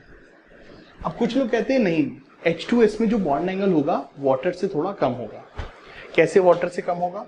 द रीजन इज, कुछ लोग कहते हैं कि भाई वाटर की तुलना में कुछ लोग कहते हैं बच्चों वाटर की तुलना में,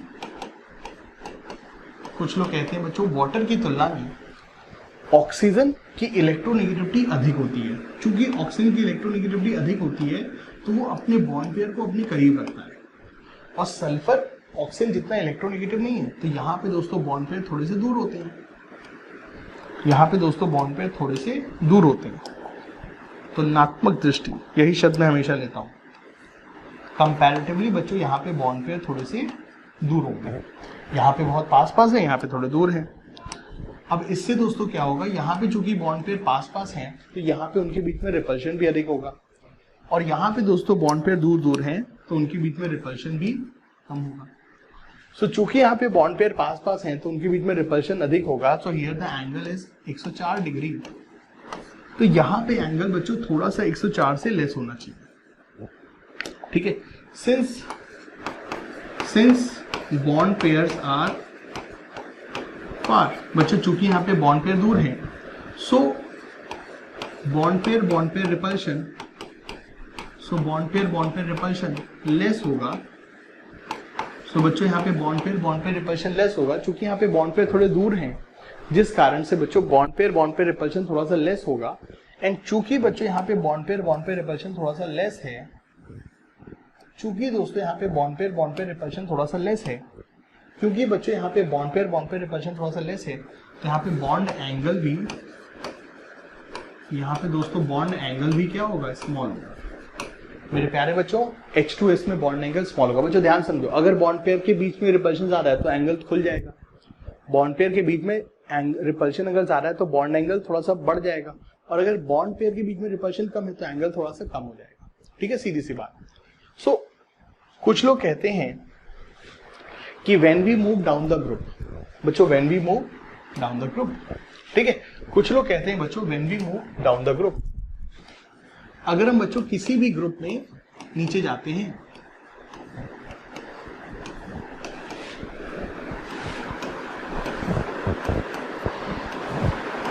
बच्चों अगर हम किसी भी ग्रुप में नीचे जाते हैं तो जैसे जैसे हम नीचे जाते हैं, पहली बार साइज बढ़ता जाता है, और साइज के बढ़ने के कारण बॉन्ड लेंथ भी बढ़ती जाती है। दूसरी चीज, ग्रुप में नीचे जाने पे बच्चों इलेक्ट्रोनेगेटिविटी कम होती है। सो ऑक्सीजन की इलेक्ट्रोनेगेटिविटी हाई है तो बॉन्ड पेयर पास होंगे, सल्फर की थोड़ी सी कम है, बॉन्ड पेयर दूर होंगे, और सेलेनियम की बहुत कम है तो बच्चों बॉन्ड पेयर काफी दूर होंगे। So when we move down the group, when we move down the group, when we move down the group, जैसे जैसे बच्चों हम लोग ग्रुप में नीचे जाते हैं, when we move down the group, electronegativity decreases, electronegativity decreases, नीचे जाने पे बच्चों इलेक्ट्रोनेगेटिविटी डिक्रीज होती है, which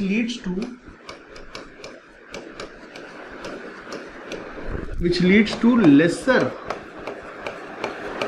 bond pair repulsion and lesser bond angle,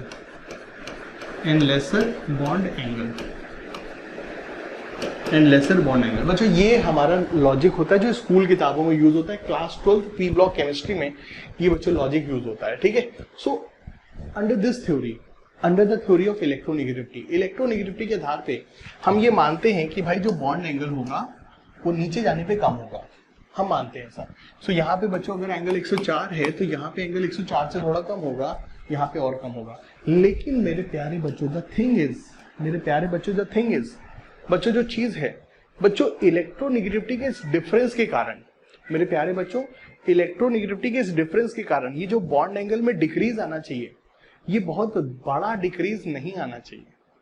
ऐसा नहीं हो कि ऑक्सीजन की तुलना में सल्फर की इलेक्ट्रोनेगेटिविटी इतनी कम हो गई है, ऐसा नहीं हुआ है कि ऑक्सीजन की तुलना में सल्फर की इलेक्ट्रोनेगेटिविटी इतनी कम हुई है कि बॉन्ड एंगल में इतना ह्यूज डिक्रीज आए कि बॉन्ड एंगल 104 की जगह 92 हो जाए, ये चीज नहीं संभव है। सो बच्चों ये जो लॉजिक है हमारा, मेरे प्यारे बच्चों ये जो लॉजिक है हमारा, ये लॉजिक सही है, लेकिन इस लॉजिक के आधार पे हम बॉन्ड एंगल को यहाँ पे 92 डिग्री एक्सप्लेन नहीं कर सकते हैं। सो यहाँ पे जो बॉन्ड एंगल का चेंज है, that's a huge change my dear friends. Please do remember, when we see the variation in bond angle, in group 15 and group 16 hydrides. When we see the variation of bond angle in group 15 and group 16 hydrides, we see a huge jump. We see a huge change in bond angle. यहाँ पे बच्चों bond angle में huge change होता है, and this huge change cannot be explained by, and this huge change in bond angle cannot be explained by, this huge change बच्चों in bond angle, this cannot be explained by only on the basis of, this huge change in bond angle cannot be explained by only on the basis of electronegativity. That is the concept. So guys, यहाँ पे जो इतना बड़ा bond angle में change आ रहा है, ये सिर्फ इलेक्ट्रोनेगेटिविटी से एक्सप्लेन नहीं किया जा सकता है बच्चों. अगर सल्फर में हाइब्रिडाइजेशन sp3 है तो इसका बॉन्ड एंगल 109 या 109 के थोड़े बहुत बच्चों 5-6 डिग्री आगे पीछे होना चाहिए, बट यहाँ पे इसका बॉन्ड एंगल 109 से ह्यूज चेंज हो गया है. It is 92. It's a huge massive change in bond angle, and this change in bond angle can not be only explained by electronegativity. For explaining this huge change in bond angle, we need an additional theory, and that additional theory name is Drago rule. ये चीज बच्चों यहाँ पे समझना. यहाँ पे बच्चों इस चीज को ड्रैगो रूल से एक्सप्लेन किया जाए. Now what does Drago rule says? Drago rule हमें क्या बताता है बच्चों? ड्रैगो रूल हमें ये बोलता है कि when these conditions are satisfied, ठीक है बच्चों, जब ये कंडीशन सेटिस्फाई होती है, क्या क्या कंडीशन सेटिस्फाई होती है, ध्यान से सुनना. In compounds of P block, in compounds of P block, अगर हम बच्चों पी ब्लॉक एलिमेंट के कंपाउंड्स को स्टडी करें, ठीक है, in compounds of P block specially hydrides, अगर हम बच्चों पी ब्लॉक हम एलिमेंट के हाइड्राइड्स को बच्चों स्टडी कर रहे हैं, सेंट्रल एटम के पास sigma bond pair plus lone pair का सम, सेंट्रल एटम के पास sigma bond pair plus lone pair का सम कितना है? 4. सेंट्रल एटम के पास सिग्मा बॉन्ड पेयर और लोन पेयर का सम कितना है बच्चों? 4. सेंट्रल एटम के पास सिग्मा बॉन्ड पेयर और लोन पेयर का सम कितना है? 4. लोन पेयर की संख्या सेंट्रल एटम के पास बच्चों 1 या 1 से अधिक है. सेंट्रल एटम के पास लोन पेयर भी होना मस्ट है, ठीक है. सिग्मा बॉन्ड पे लोन पेयर का सम 4 होना चाहिए और लोन पेयर की संख्या भी 1 या 1 से अधिक होनी चाहिए, ठीक है. एंड इलेक्ट्रोनेगेटिविटी, एंड बच्चों electronegativity of central atom, and electronegativity of central atom should be around 2.5. बच्चों अगर सेंट्रल एटम की इलेक्ट्रोनेगेटिविटी 2.5 या उसके आसपास है, ठीक है, 2.5 या उससे कम है, ठीक है, electronegativity of central atom is equal to और लेस देन 2.5, ठीक है. सो अगर बच्चों ये 4 कंडीशन सेटिस्फाई होते हैं, क्या बंदा पी ब्लॉक एलिमेंट का होना चाहिए, सेंट्रल एटम पी ब्लॉक का होना चाहिए, सिग्मा बॉन्ड पे लोन पेयर का सम 4 होना चाहिए, 1 या 1 से अधिक लोन पेयर होने चाहिए, और सेंट्रल एटम की इलेक्ट्रोनेगेटिविटी बहुत अधिक नहीं है, 2.5 या 2.5 से कम है. तो under these condition, when these conditions are simultaneously satisfied, बच्चों अगर ये सारी की सारी कंडीशन साइमल्टेनियसली सेटिस्फाई होंगी तो ऐसी कंडीशन सेटिस्फाई होने पे आप कहेंगे hybridization will not take place. बच्चों अगर मॉलिक्यूल में ये सारी कंडीशन सेटिस्फाई होंगी तो बच्चों मॉलिक्यूल में हाइब्रिडाइजेशन नहीं होगी, मॉलिक्यूल में ऑर्बिटल्स की मिक्सिंग नहीं होगी, bonds will be formed by, bonds will be formed by pure atomic orbital, pure atomic orbital. बच्चों इस सिचुएशन में bonds will be formed by pure atomic orbital. Very very very important concept. बच्चों when these conditions are satisfied, then we can say that molecule में hybridization नहीं होगी, atom में hybridization नहीं होगी, bonds will be formed by pure atomic orbital. जैसे मैंने आपको O2 में बॉन्डिंग बताई थी, जैसे मैंने N2 में बॉन्डिंग बताई थी, orbital overlap concept sigma pi bond वाले लेक्चर में, उसी तरह से यहां पर होगा, ठीक है. सो बच्चों क्या सीन है आइए चलिए बताता हूं.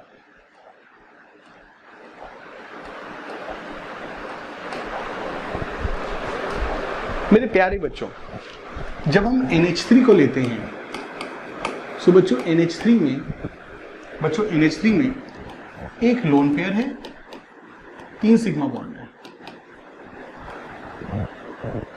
NH3 में एक लोन पेयर है, 3 सिग्मा बॉन्ड है. NH3 में बच्चों 1 लोन पेयर है, 3 सिग्मा बॉन्ड है. नाइट्रोजन पी ब्लॉक एलिमेंट भी है, एक लोन पेयर 3 सिग्मा बॉन्ड है, मतलब लोन पेयर भी यहां पर एक मौजूद है. और नाइट्रोजन की लेकिन जो इलेक्ट्रोनेगेटिविटी है, नाइट्रोजन की जो इलेक्ट्रोनेगेटिविटी बच्चों 2.5 से अधिक है, ये पॉइंट यहाँ पे खत्म हो गया। तो चूंकि NH3 में बच्चों नाइट्रोजन की इलेक्ट्रोनेगेटिविटी 2.5 या उससे कम नहीं है बल्कि उससे ज्यादा है, तो बच्चों नाइट्रोजन में हाइब्रिडाइजेशन होगी, यहाँ पे नाइट्रोजन sp3 करेगा। But when we see PH3, p block element 1 lone pair plus 3 sigma bond, ठीक है, यहाँ पे एक लोन पेयर भी है। और जो फॉस्फोरस होता है बच्चों उसकी इलेक्ट्रोनेगेटिविटी बहुत अधिक नहीं है, फॉस्फोरस जो है बच्चों उसकी इलेक्ट्रोनेगेटिविटी बहुत अधिक नहीं है। तो चूंकि फॉस्फोरस की इलेक्ट्रोनेगेटिविटी बहुत अधिक नहीं है, वो हमारी 2.5 के रेंज के अंदर आ जाएगी, ठीक है। असलियत में 2.6 2.7 होती है, but more or less it is not very very high, that is the thing. So यहाँ पे बच्चों अगर इलेक्ट्रोनेगेटिविटी बहुत हाई नहीं है, ठीक है, so phosphorus has mild electronegativity, phosphorus has mild electronegativity, phosphorus has mild electronegativity. बच्चों फॉस्फोरस की माइल्ड इलेक्ट्रोनेगेटिविटी है। सो यहाँ पे बच्चों चारों कंडीशन सेटिस्फाई हो जा रहे हैं। पी ब्लॉक बनता है, सिग्मा बॉन्ड लोन पेयर का संचार है, एक लोन पेयर भी है और इलेक्ट्रोनेगेटिविटी भी कम है। तो ऐसे केस में बच्चों सीन क्या होगा, फॉस्फोरस में sp3 नहीं होगी, PH3 में बच्चों फॉस्फोरस में sp3 नहीं होगी। चूंकि यहाँ पे sp3 हाइब्रिडाइजेशन नहीं होगी, यहाँ पे हाइब्रिडाइजेशन कौन सी होगी, यहाँ पे कोई हाइब्रिडाइजेशन ही नहीं होगी। यहाँ पर बॉन्ड कौन बनाएंगे, pure p orbitals, pure atomic orbitals बच्चों बॉन्ड बनाएंगे। कैसे बॉन्ड बनाएंगे बता देता हूँ। सो बच्चों phosphorus we all know that 3s2 3t3,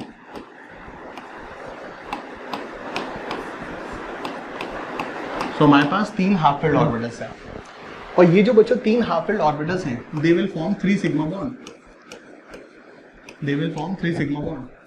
और ये जो है ये हमारा हो जाएगा क्या, लोन पेयर। सो बच्चों फॉस्फोरस में सीन क्या होगा, we have a lone pair in s orbital. बच्चों यहाँ पे हमारे पास लोन पेयर है, प्योर s ऑर्बिटल में मौजूद होगा। और यहाँ पे जो 3 pH बॉन्ड हैं, जो हमारे पास 3 p ऑर्बिटल्स हैं, जो हमारे पास दोस्तों 3 p ऑर्बिटल्स हैं, ठीक है, हमारे पास दोस्तों जो 3 p ऑर्बिटल्स हैं they will form 3 bonds with hydrogen, they will form 3 bonds with hydrogen, ठीक है। सो ये दोस्तों यहाँ पे सीन होगा। सो बच्चों सीन क्या होने वाला है यहाँ पे समझिए। बच्चों PH3 में जो बॉन्ड बनेगा, दोस्तों PH3 में जो बॉन्ड बनेगा that will be made by p orbitals, PH3 में जो बॉन्ड बनेगा that will be made by p orbitals। सो चूंकि बच्चों PH3 में बॉन्ड कौन बना रहा है, p ऑर्बिटल, और p ऑर्बिटल के बीच में एंगल कितना होता है, 90 डिग्री।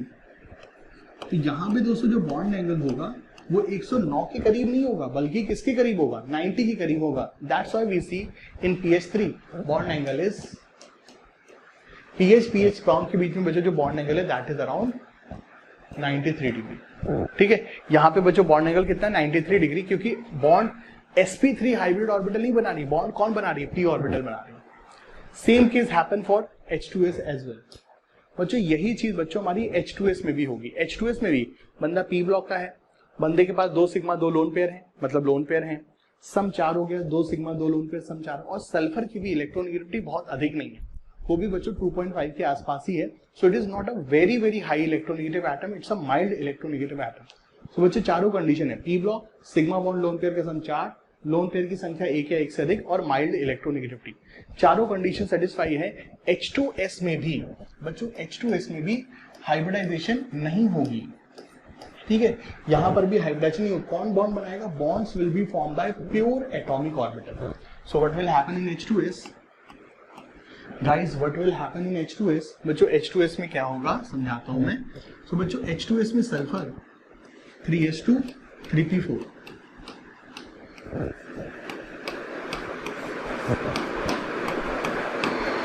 तो ये जो 2 हाफ फिल्ड ऑर्बिटल्स हैं they will form sigma bond, और ये जो है बच्चों क्या हो जाएंगे, lone pair. So they will form lone pair, ठीक है। सो H2s में भी बच्चों जो बॉन्ड बन रहा है वो कौन बना रहा है, bond pure p orbitals. So यहाँ पे भी दोस्तों जो बॉन्ड बना रहे हैं कौन बना रहे हैं, p ऑर्बिटल्स बना रहे हैं, लेट्स से py pz। सो चूंकि p ऑर्बिटल के द्वारा बॉन्ड बन रहा है, चूंकि बच्चों p ऑर्बिटल के द्वारा बॉन्ड बन रहा है, सो बच्चों जो बॉन्ड एंगल है वो कितना होगा, 90 के करीब होगा, अप्रोक्सीमेटली बच्चों 90 के करीब होगा. So that's why in H2S bond angle is कितना, 92 डिग्री. H2S में बच्चों बॉन्ड एंगल कितना है, 92 डिग्री है. सो ये जो एलिमेंट्स है दोस्तों हमारे पास, दोस्तों ये जो एलिमेंट्स है बच्चों, इन सारे एलिमेंट्स में, माय डियर फ्रेंड्स, इन सारे एलिमेंट्स में अगर हम लोग ध्यान देंगे दोस्तों, अगर हम इन सारे एलिमेंट्स पे ध्यान देंगे, ये तो रेडियो एक्टिव है तो इसमें तो कोई फंडा ही नहीं है बच्चों. इन सारे एलिमेंट्स पे अगर हम लोग ध्यान देंगे तो जो बॉन्ड एंगल है वो 109 के करीब नहीं है बल्कि 90 के करीब है. द रीजन इज इनमें बच्चों ड्रैगो रूल लग जाता है, इनमें बच्चों ड्रैगो रूल लगता है. And because of Drago rule यहाँ पे जो बॉन्ड बन रहे हैं they are form by p orbital. p orbital bond बना रहे जिस कारण से बॉन्ड एंगल 90 डिग्री के करीब. That is the thing. You cannot explain the bond angle in H2S 92 degree by undergoing sp3 hybridization. That is a very very wrong concept. ठीक है. So Drago rule is the correct logic for this observation. ठीक है, ये चीज है. अच्छा चलिए मैं आपको साथ दोस्तों कुछ प्रैक्टिस प्रॉब्लम भी बच्चों करता हूं. बच्चों मुझे ये बताइएगा, AlH3 CH4 SiH4, ठीक है, HF HCl. ठीक है दोस्तों, इन एलिमेंट्स पे बात करते हैं और देखते हैं बच्चों कहाँ कहाँ पे हाइब्रिडाइजेशन होगी और कहाँ कहाँ पे नहीं होगी, और नहीं होगी तो क्यों नहीं होगी. बच्चों AlH3, बच्चों क्या यहाँ पे ड्रैगो रूल लगेगा. बच्चों पहली बात, एल्यूमिनियम p ब्लॉक एलिमेंट है, यस. क्या यहाँ पे सिग्मा बॉन्ड और लोन पेयर का सम 4 है, नहीं. एल्यूमिनियम के पास एक भी लोन पेयर नहीं है, यहाँ पे सिर्फ बच्चों 3 सिग्मा बॉन्ड है, लोन पेयर 0 है. यहाँ पे बच्चों ड्रैगो रूल नहीं लग सकता है. बच्चों AlH3 में ड्रैगो रूल नहीं लग सकता है. AlH3 की अगर हम बच्चों हाइब्रिडाइजेशन निकालेंगे तो यहाँ पे हाइब्रिडाइजेशन होगी, यहाँ पे दोस्तों हाइब्रिडाइजेशन होगी और हाइब्रिडाइजेशन के तहत ये sp2 होगा. हालांकि AlH3 में क्या होगा वो आगे बताएंगे, बट यहाँ पे ड्रैगो रूल नहीं लगेगा. ठीक है, क्योंकि यहाँ पर लोन पेयर नहीं है और सिग्मा बॉन्ड लोन पेयर का सम 4 भी नहीं है. CH4 में अगर हम बात करें, क्या यहाँ पे ड्रैगो रूल लगेगा, नहीं बच्चों, यहाँ पर भी ड्रैगो रूल नहीं लगेगा क्योंकि यहाँ पे लोन पेयर 0 है. SiH4 में क्या ड्रैगो रूल लगेगा, नहीं लगेगा ड्रैगो रूल. क्यों नहीं लगेगा ड्रैगो रूल, क्योंकि यहाँ पर भी लोन पेयर 0 है. तो ये सब के सब बच्चों sp3 होते हैं. SiH4 भी sp3 होता है, CH4 भी sp3 होता है. That you need to remember. यहाँ पे ड्रैगो रूल नहीं लगेगा. HF और HCl में बच्चों, HF और HCl में अगर मैं बात करूं बच्चों, HF और HCl में मोनोवेलेंट एटम्स है. गाइस H और F और H और Cl ये मोनोवेलेंट एटम्स है. और मैंने आपको हमेशा बोला हुआ है बच्चों, मोनोवेलेंट एटम में हाइब्रिडाइजेशन नहीं होती है. सो यहाँ पर तो बच्चों प्योर ऑर्बिटल्स बॉन्ड बना रही हैं, हाइड्रोजन की s ऑर्बिटल और फ्लोरीन की p ऑर्बिटल. सो हाइब्रिडाइजेशन कब होगी, when we have a central atom which is not monovalent. तो यहाँ पर तो मोनोवेलेंट एटम है, तो यहाँ पर तो बच्चों वैसे भी हाइब्रिडाइजेशन नहीं होती है. बट यहाँ पर ऐसा कोई भी फीचर नहीं है शेप ज्योमेट्री का. सिंगल बॉन्ड है, लीनियर ही होगा. सिंगल बॉन्ड है, लीनियर ही होगा. यहाँ पे क्या बॉन्ड एंगल वगैरह होगा. ठीक है, सो इनमें दोस्तों याद रखना ड्रैगो रूल नहीं लगेगा. इनमें हाइब्रिडाइजेशन sp3 होगी. SiH4 sp3 होता है, बॉन्ड एंगल परफेक्ट 109 ही होता है. ठीक है, ये चीज है. So that is the concept बच्चों. ठीक है बच्चों, दैट इज द कंसेप्ट जो कि दोस्तों हमको ध्यान रखना होता है बॉन्ड एंगल के हिसाब से. और यहाँ पे दोस्तों जो बॉन्ड एंगल है वो ड्रैगो रूल से ही एक्सप्लेन होता है. That is the only reason where the Drago rule is applied. अच्छा, एक और चीज बच्चों आपके साथ शेयर करना चाहूंगा. स्कूल एग्जाम्स में या स्कूल किताबों में दोस्तों मैंने एक और कंसेप्ट देखा हुआ है जो कि मुझे उतना सही नहीं लगता है, जिसका कि मुझे लगता है सही लॉजिक ये होना चाहिए. ठीक है बच्चों, when we compare NH3 versus PH3, guys when we compare NH3 versus PH3, ठीक है बच्चों, when we move down the group, बच्चों when we move down the group, जब हम लोग बच्चों ग्रुप में नीचे जाते हैं. Guys when we move down the group, जब हम लोग ग्रुप में नीचे जाते हैं. सो जैसे कि H2O, H2S, ठीक है, NH3, PH3, PSH3, और या फिर HF, HCl, HBr, HN। बच्चों जब हम लोग पी ब्लॉक एलिमेंट के हाइड्राइड्स पे नीचे जाते हैं, ठीक है, तो यहां पे बच्चों एक प्रॉपर्टी होती है क्या, acidic behaviour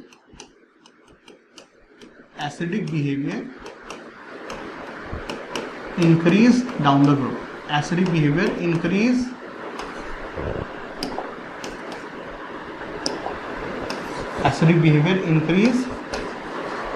down the group,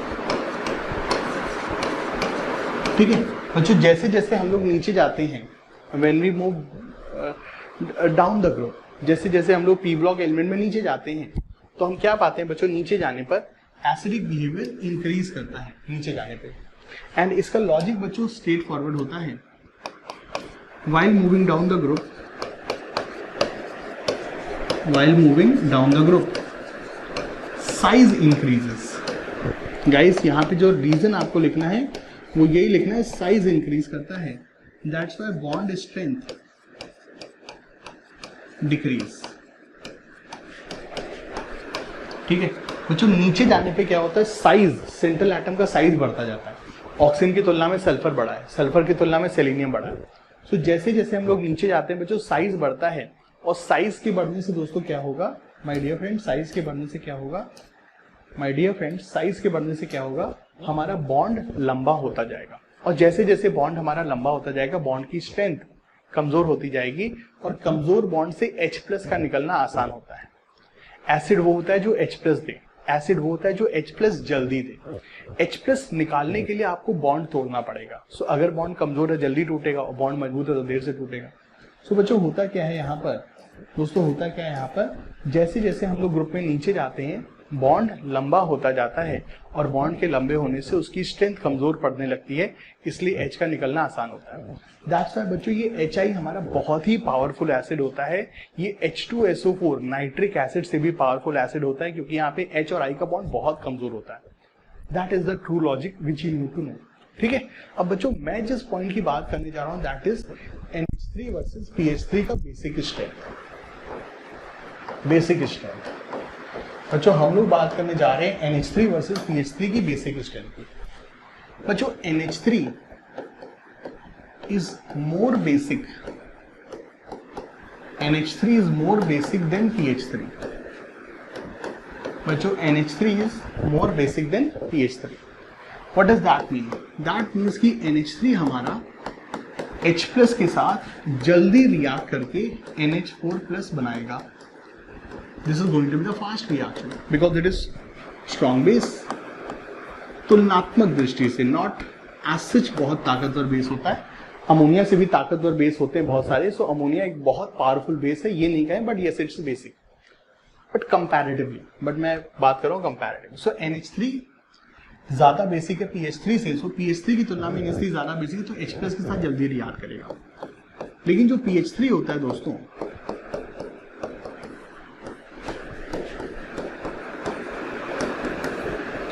ये रिएक्शन स्लो होगी। सो दैट इज द फैक्ट। जो ज्यादा बेसिक होगा वो एसिड से जल्दी रिएक्ट करेगा, और जो कम बेसिक होगा वो एसिड से देर से रिएक्ट करेगा। अब सवाल आता है ऐसा क्यों? सवाल आता है बच्चों ऐसा क्यों? मुझे किताबों में इसका आंसर गलत मिलता है, मुझे इस किताबों में इसका लॉजिक बच्चों गलत मिलता है। बच्चों लोग कहते हैं कि फास्फोरस के ऊपर इलेक्ट्रॉन डेंसिटी कम है, लोग कहते हैं कि फास्फोरस के ऊपर इलेक्ट्रॉन डेंसिटी कम है, नाइट्रोजन के ऊपर इलेक्ट्रॉन डेंसिटी ज्यादा है। इट्स अ बुलशिट कंसेप्ट, ठीक है बच्चों, ये बहुत ही गलत कंसेप्ट है। दोस्तों देखिए NH3 की अगर मैं बात करूं, there is no doubt about it कि NH3 में जो लोन पेयर है वो एक छोटे से एटम के ऊपर है। NH3 में जो लोन पेयर है वो एक छोटे से एटम के ऊपर है, और PH3 में जो लोन पेयर है वो एक बड़े से एटम के ऊपर है। फास्फोरस के पास भी एक ही लोन पेयर है, नाइट्रोजन के पास भी एक लोन पेयर है। सो बड़े लोन पेयर के ऊपर इलेक्ट्रॉन डेंसिटी कम है, जिस कारण से H+ उसकी तरफ कम आता है। ऐसा किताबों में कंसेप्ट मिलता है, and I am saying and I really mean it, it's a bullshit concept. Nitrogen छोटा एटम है, उसके ऊपर इलेक्ट्रॉन क्लाउड बहुत ज्यादा है। इलेक्ट्रॉन क्लाउड मतलब जो छोटे एटम के ऊपर 2 इलेक्ट्रॉन का चार्ज काफी स्ट्रांगली डिस्पर्स्ड होगा, और बड़े एटम के ऊपर 2 इलेक्ट्रॉन का चार्ज बहुत वीकली डिस्पर्स्ड होगा। ये मेरा कहने का मतलब है इलेक्ट्रॉन डेंसिटी से। सो नाइट्रोजन छोटा है, इसके ऊपर इलेक्ट्रॉन डेंसिटी हाई होगी, फास्फोरस बड़ा है, इसके ऊपर इलेक्ट्रॉन डेंसिटी कम होगी, जिस कारण से हाई इलेक्ट्रॉन डेंसिटी पे H+ जल्दी आएगा, ऐसा किताब वाले बोलते हैं। बट मैं कहता हूं ये गलत कंसेप्ट है, क्योंकि बच्चों इस कंसेप्ट में गलती ये है कि आपको एक और पॉइंट भी सोचना चाहिए। क्या पॉइंट सोचना चाहिए बच्चों? नाइट्रोजन में लोन पेयर जो है, बच्चों नाइट्रोजन में जो लोन पेयर है वो नाइट्रोजन के पास है। यहाँ पे लोन पेयर कहाँ पे मौजूद है? नाइट्रोजन के पास है। Nitrogen is more electronegative atom. बच्चों नाइट्रोजन ज्यादा इलेक्ट्रोनेगेटिव एटम है, और ज्यादा इलेक्ट्रोनेगेटिव एटम अपना लोन पेयर किसी को भी नहीं देगा। बच्चों बेस को क्या करना है? बेस को H+ को अपना इलेक्ट्रॉन देना है। H+ क्या करने आ रहा है? नाइट्रोजन का लोन पेयर लेने आ रहा है। H+ क्या करने आ रहा है बच्चों? नाइट्रोजन का लोन पेयर लेने आ रहा है। H+ क्या करने आ रहा है? H+ बोल रहा है मुझे 2 इलेक्ट्रॉन चाहिए, मुझे हीलियम के जैसा होना है, मुझे 2 इलेक्ट्रॉन चाहिए। नाइट्रोजन के पास 2 इलेक्ट्रॉन है, तो नाइट्रोजन के साथ बॉन्ड बना लेता है। कौन सा बॉन्ड बनाता है? Coordinate bond. बट बच्चों क्या ये हो पाएगी चीजें? क्योंकि बच्चों नाइट्रोजन एक इलेक्ट्रोनेगेटिव एटम है। नाइट्रोजन एक इलेक्ट्रोनेगेटिव एटम, और इलेक्ट्रोनेगेटिव एटम अपना इलेक्ट्रॉन जल्दी किसी को देगा नहीं। इलेक्ट्रोनेगेटिव एटम दूसरों से इलेक्ट्रॉन लेता है, अपना इलेक्ट्रॉन दूसरों को देता नहीं है। ठीक है, सो बच्चों इसी कारण से क्या होता है, वाटर जो होता है, ऑल्दो वाटर के पास 2 लोन पेयर हैं, लेकिन उसमें बच्चों H+ के साथ reaction is very very slow. Water is not basic. Water बच्चों बेसिक नहीं होता है। अगर लोन पेयर ही, अगर इलेक्ट्रॉन डेंसिटी ही कंसेप्ट होता, तो ऑक्सीजन के ऊपर तो बच्चों इलेक्ट्रॉन डेंसिटी नाइट्रोजन से भी अधिक है, क्योंकि 2 लोन पेयर है, और छोटे एटम के ऊपर है, तो यहाँ तो इलेक्ट्रॉन डेंसिटी बहुत अधिक है, तो H+ जल्दी रिएक्ट करना चाहिए। बट ऐसा नहीं होता है। वाटर H+ के साथ जल्दी रिएक्ट नहीं करता है। Water is not basic. Water is not basic. Ammonia is basic.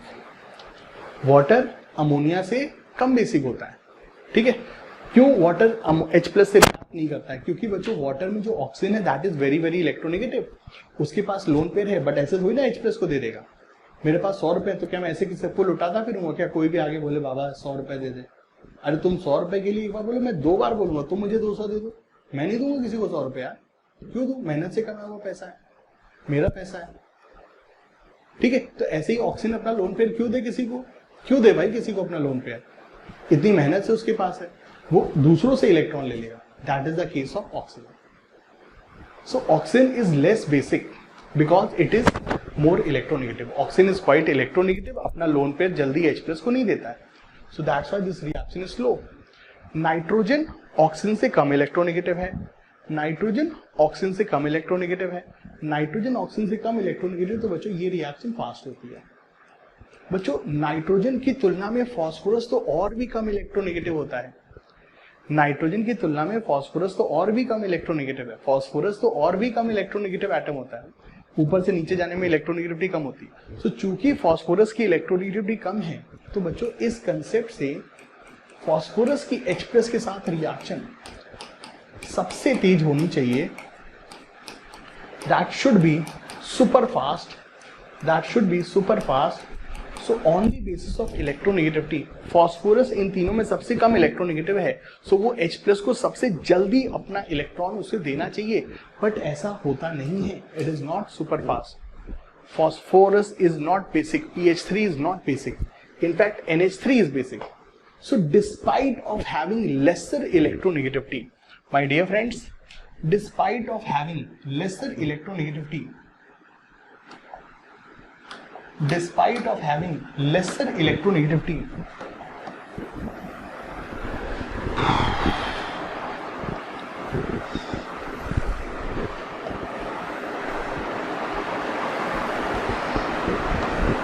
my dear friends, despite of having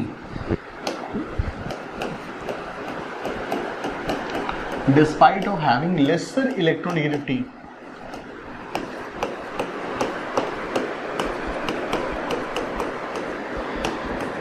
despite of having lesser electronegativity, PH3 is less basic.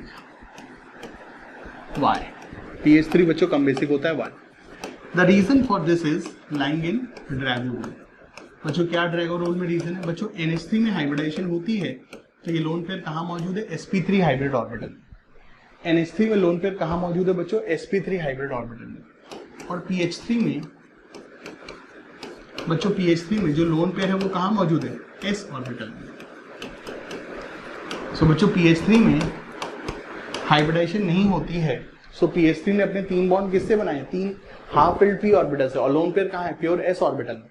सो चूंकि यहाँ पे लोन पेयर बच्चों प्योर s ऑर्बिटल में है, चूंकि बच्चों यहाँ पे lone pair pure s orbital में है और s ऑर्बिटल की इलेक्ट्रोनेगेटिविटी sp3 से अधिक होगी। sp3 में s का परसेंटेज 25, s में s का परसेंटेज 100%, और बच्चों s ऑर्बिटल में अगर इलेक्ट्रॉन होंगे तो वो न्यूक्लियस के करीब होंगे, और न्यूक्लियस के करीब होने से बच्चों उनका डोनेशन मुश्किल हो जाए। अगर कोई इलेक्ट्रॉन न्यूक्लियस के करीब है तो न्यूक्लियस उनको होल्ड करके रखेगा, आप उन इलेक्ट्रॉन को दे नहीं पाओगे। ठीक है, सो आई थिंक ये इसका बच्चों करेक्ट लॉजिक होना चाहिए कि pH3 इज लेस बेसिक, क्योंकि बच्चों pH3 में जो लोन पेयर है वो प्योर s ऑर्बिटल में मौजूद है, जिस कारण से आपके लिए उसका डोनेशन मुश्किल हो जाता है।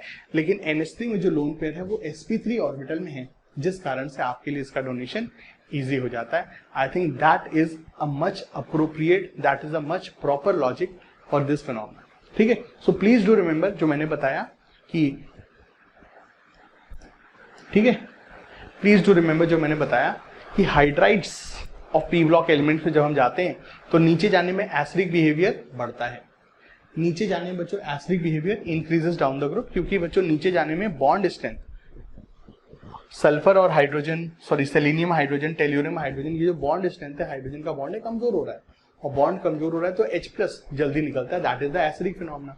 और बेसिक फिनोमेना, नीचे जाने पे एसिडिक फिनोमेना बढ़ रहा है, बेसिक फिनोमेना घट रहा है। क्यों घट रहा है, क्योंकि आगे वाले जो बंदे हैं उनका बच्चों बेसिक कैरेक्टर अधिक है। क्यों अधिक है, एक लॉजिक होता है स्कूल किताब वाला कि यहाँ पे इलेक्ट्रॉन डेंसिटी अधिक है, एक तो ये लॉजिक है, सुनने में सही है, स्कूल एग्जाम वगैरह में चेप सकते हो, सही है, लेकिन कॉम्पिटिटिव एग्जाम में आपने ये याद रखना है कि यहाँ पर क्योंकि हाइब्रिडाइजेशन हो रही है तो लोन पेयर कहाँ पे मौजूद है, sp3 हाइब्रिड ऑर्बिटल में, और यहाँ पे हाइब्रिडाइजेशन नहीं हो रही तो लोन पेयर कहाँ है, प्योर s ऑर्बिटल में, और प्योर s ऑर्बिटल वाले लोन पेयर को निकलना मुश्किल है, क्योंकि जितना ज्यादा s कैरेक्टर, इलेक्ट्रोनेगेटिविटी ज्यादा, तो इलेक्ट्रॉन को निकलना मुश्किल होगा। हाई इलेक्ट्रोनेगेटिव ऑर्बिटल से, हाई इलेक्ट्रोनेगेटिव ऑर्बिटल से, हाई इलेक्ट्रोनेगेटिव ऑर्बिटल से लोन पेयर का जाना मुश्किल होता है, और कम इलेक्ट्रोनेगेटिविटी वाली ऑर्बिटल से लोन पेयर का जाना आसान होता है। ठीक है, so that is the concept which you should remember, and that was all about Drago's rule, and here we are going to conclude our this chapter, we are going to conclude this lecture. ठीक है, so यहाँ पर दोस्तों हम लोग अपने इस lecture को खत्म करते हैं, और आज के लेक्चर में दोस्तों हम लोगों ने ड्रैगो रूल को जाना कि कहाँ कहाँ पे हाइब्रिडाइजेशन नहीं होती है, क्यों नहीं होती है, हमने बेंड्स रूल को जाना कि क्यों लोन पेयर हमारा टीबीपी में इक्वेटोरियल पोजीशन पे होता है, मोर इलेक्ट्रोनेगेटिव एटम एक्सियल पोजीशन पे होता है, और हमने हाइब्रिड ऑर्बिटल की प्रॉपर्टीज को जाना। ठीक है दोस्तों, तो ये था हमारा हाइब्रिडाइजेशन का कंसेप्ट, और अब दोस्तों होगा हमारा अगला video, that is going to be based on very very very important and crucial and advance level concept which is concept of back bonding. ठीक है, so that is also not going to be a very big lecture, वो भी बच्चों आधे घंटे का एक lecture होना चाहिए। बहुत मजेदार फिनोमेना हम लोग सीखेंगे, डी ऑर्बिटल के फंडे को सीखेंगे, बैक बॉन्डिंग के फंडे को समझेंगे, जो कि हमारा आगे तक हमारा ऑर्गेनिक केमिस्ट्री में काम आएगा। सो वो कॉम्पिटिटिव एग्जाम के लिए बहुत बेजोड़ लेक्चर होगा, उसको बच्चों हम लोग देखेंगे बहुत ही जल्दी अपने रिकॉर्डेड लेक्चर में। ठीक है, सो उस वीडियो को भी मैं बहुत जल्दी अपलोड कर दूंगा, बिफोर आवर लाइव क्लास में उस वीडियो को भी अपलोड कर दूंगा, और उसके बाद संडे को दोस्तों हम लोग मुलाकात करेंगे सुबह सुबह अपने लाइव प्रॉब्लम सॉल्विंग सेशन में। ठीक है दोस्तों, so thank you very much, और मुलाकात करते हैं हम लोग बहुत जल्दी अपने अगले रिकॉर्डेड प्लस लाइव लेक्चर में। चलिए दोस्तों, बाय बाय, टेक केयर।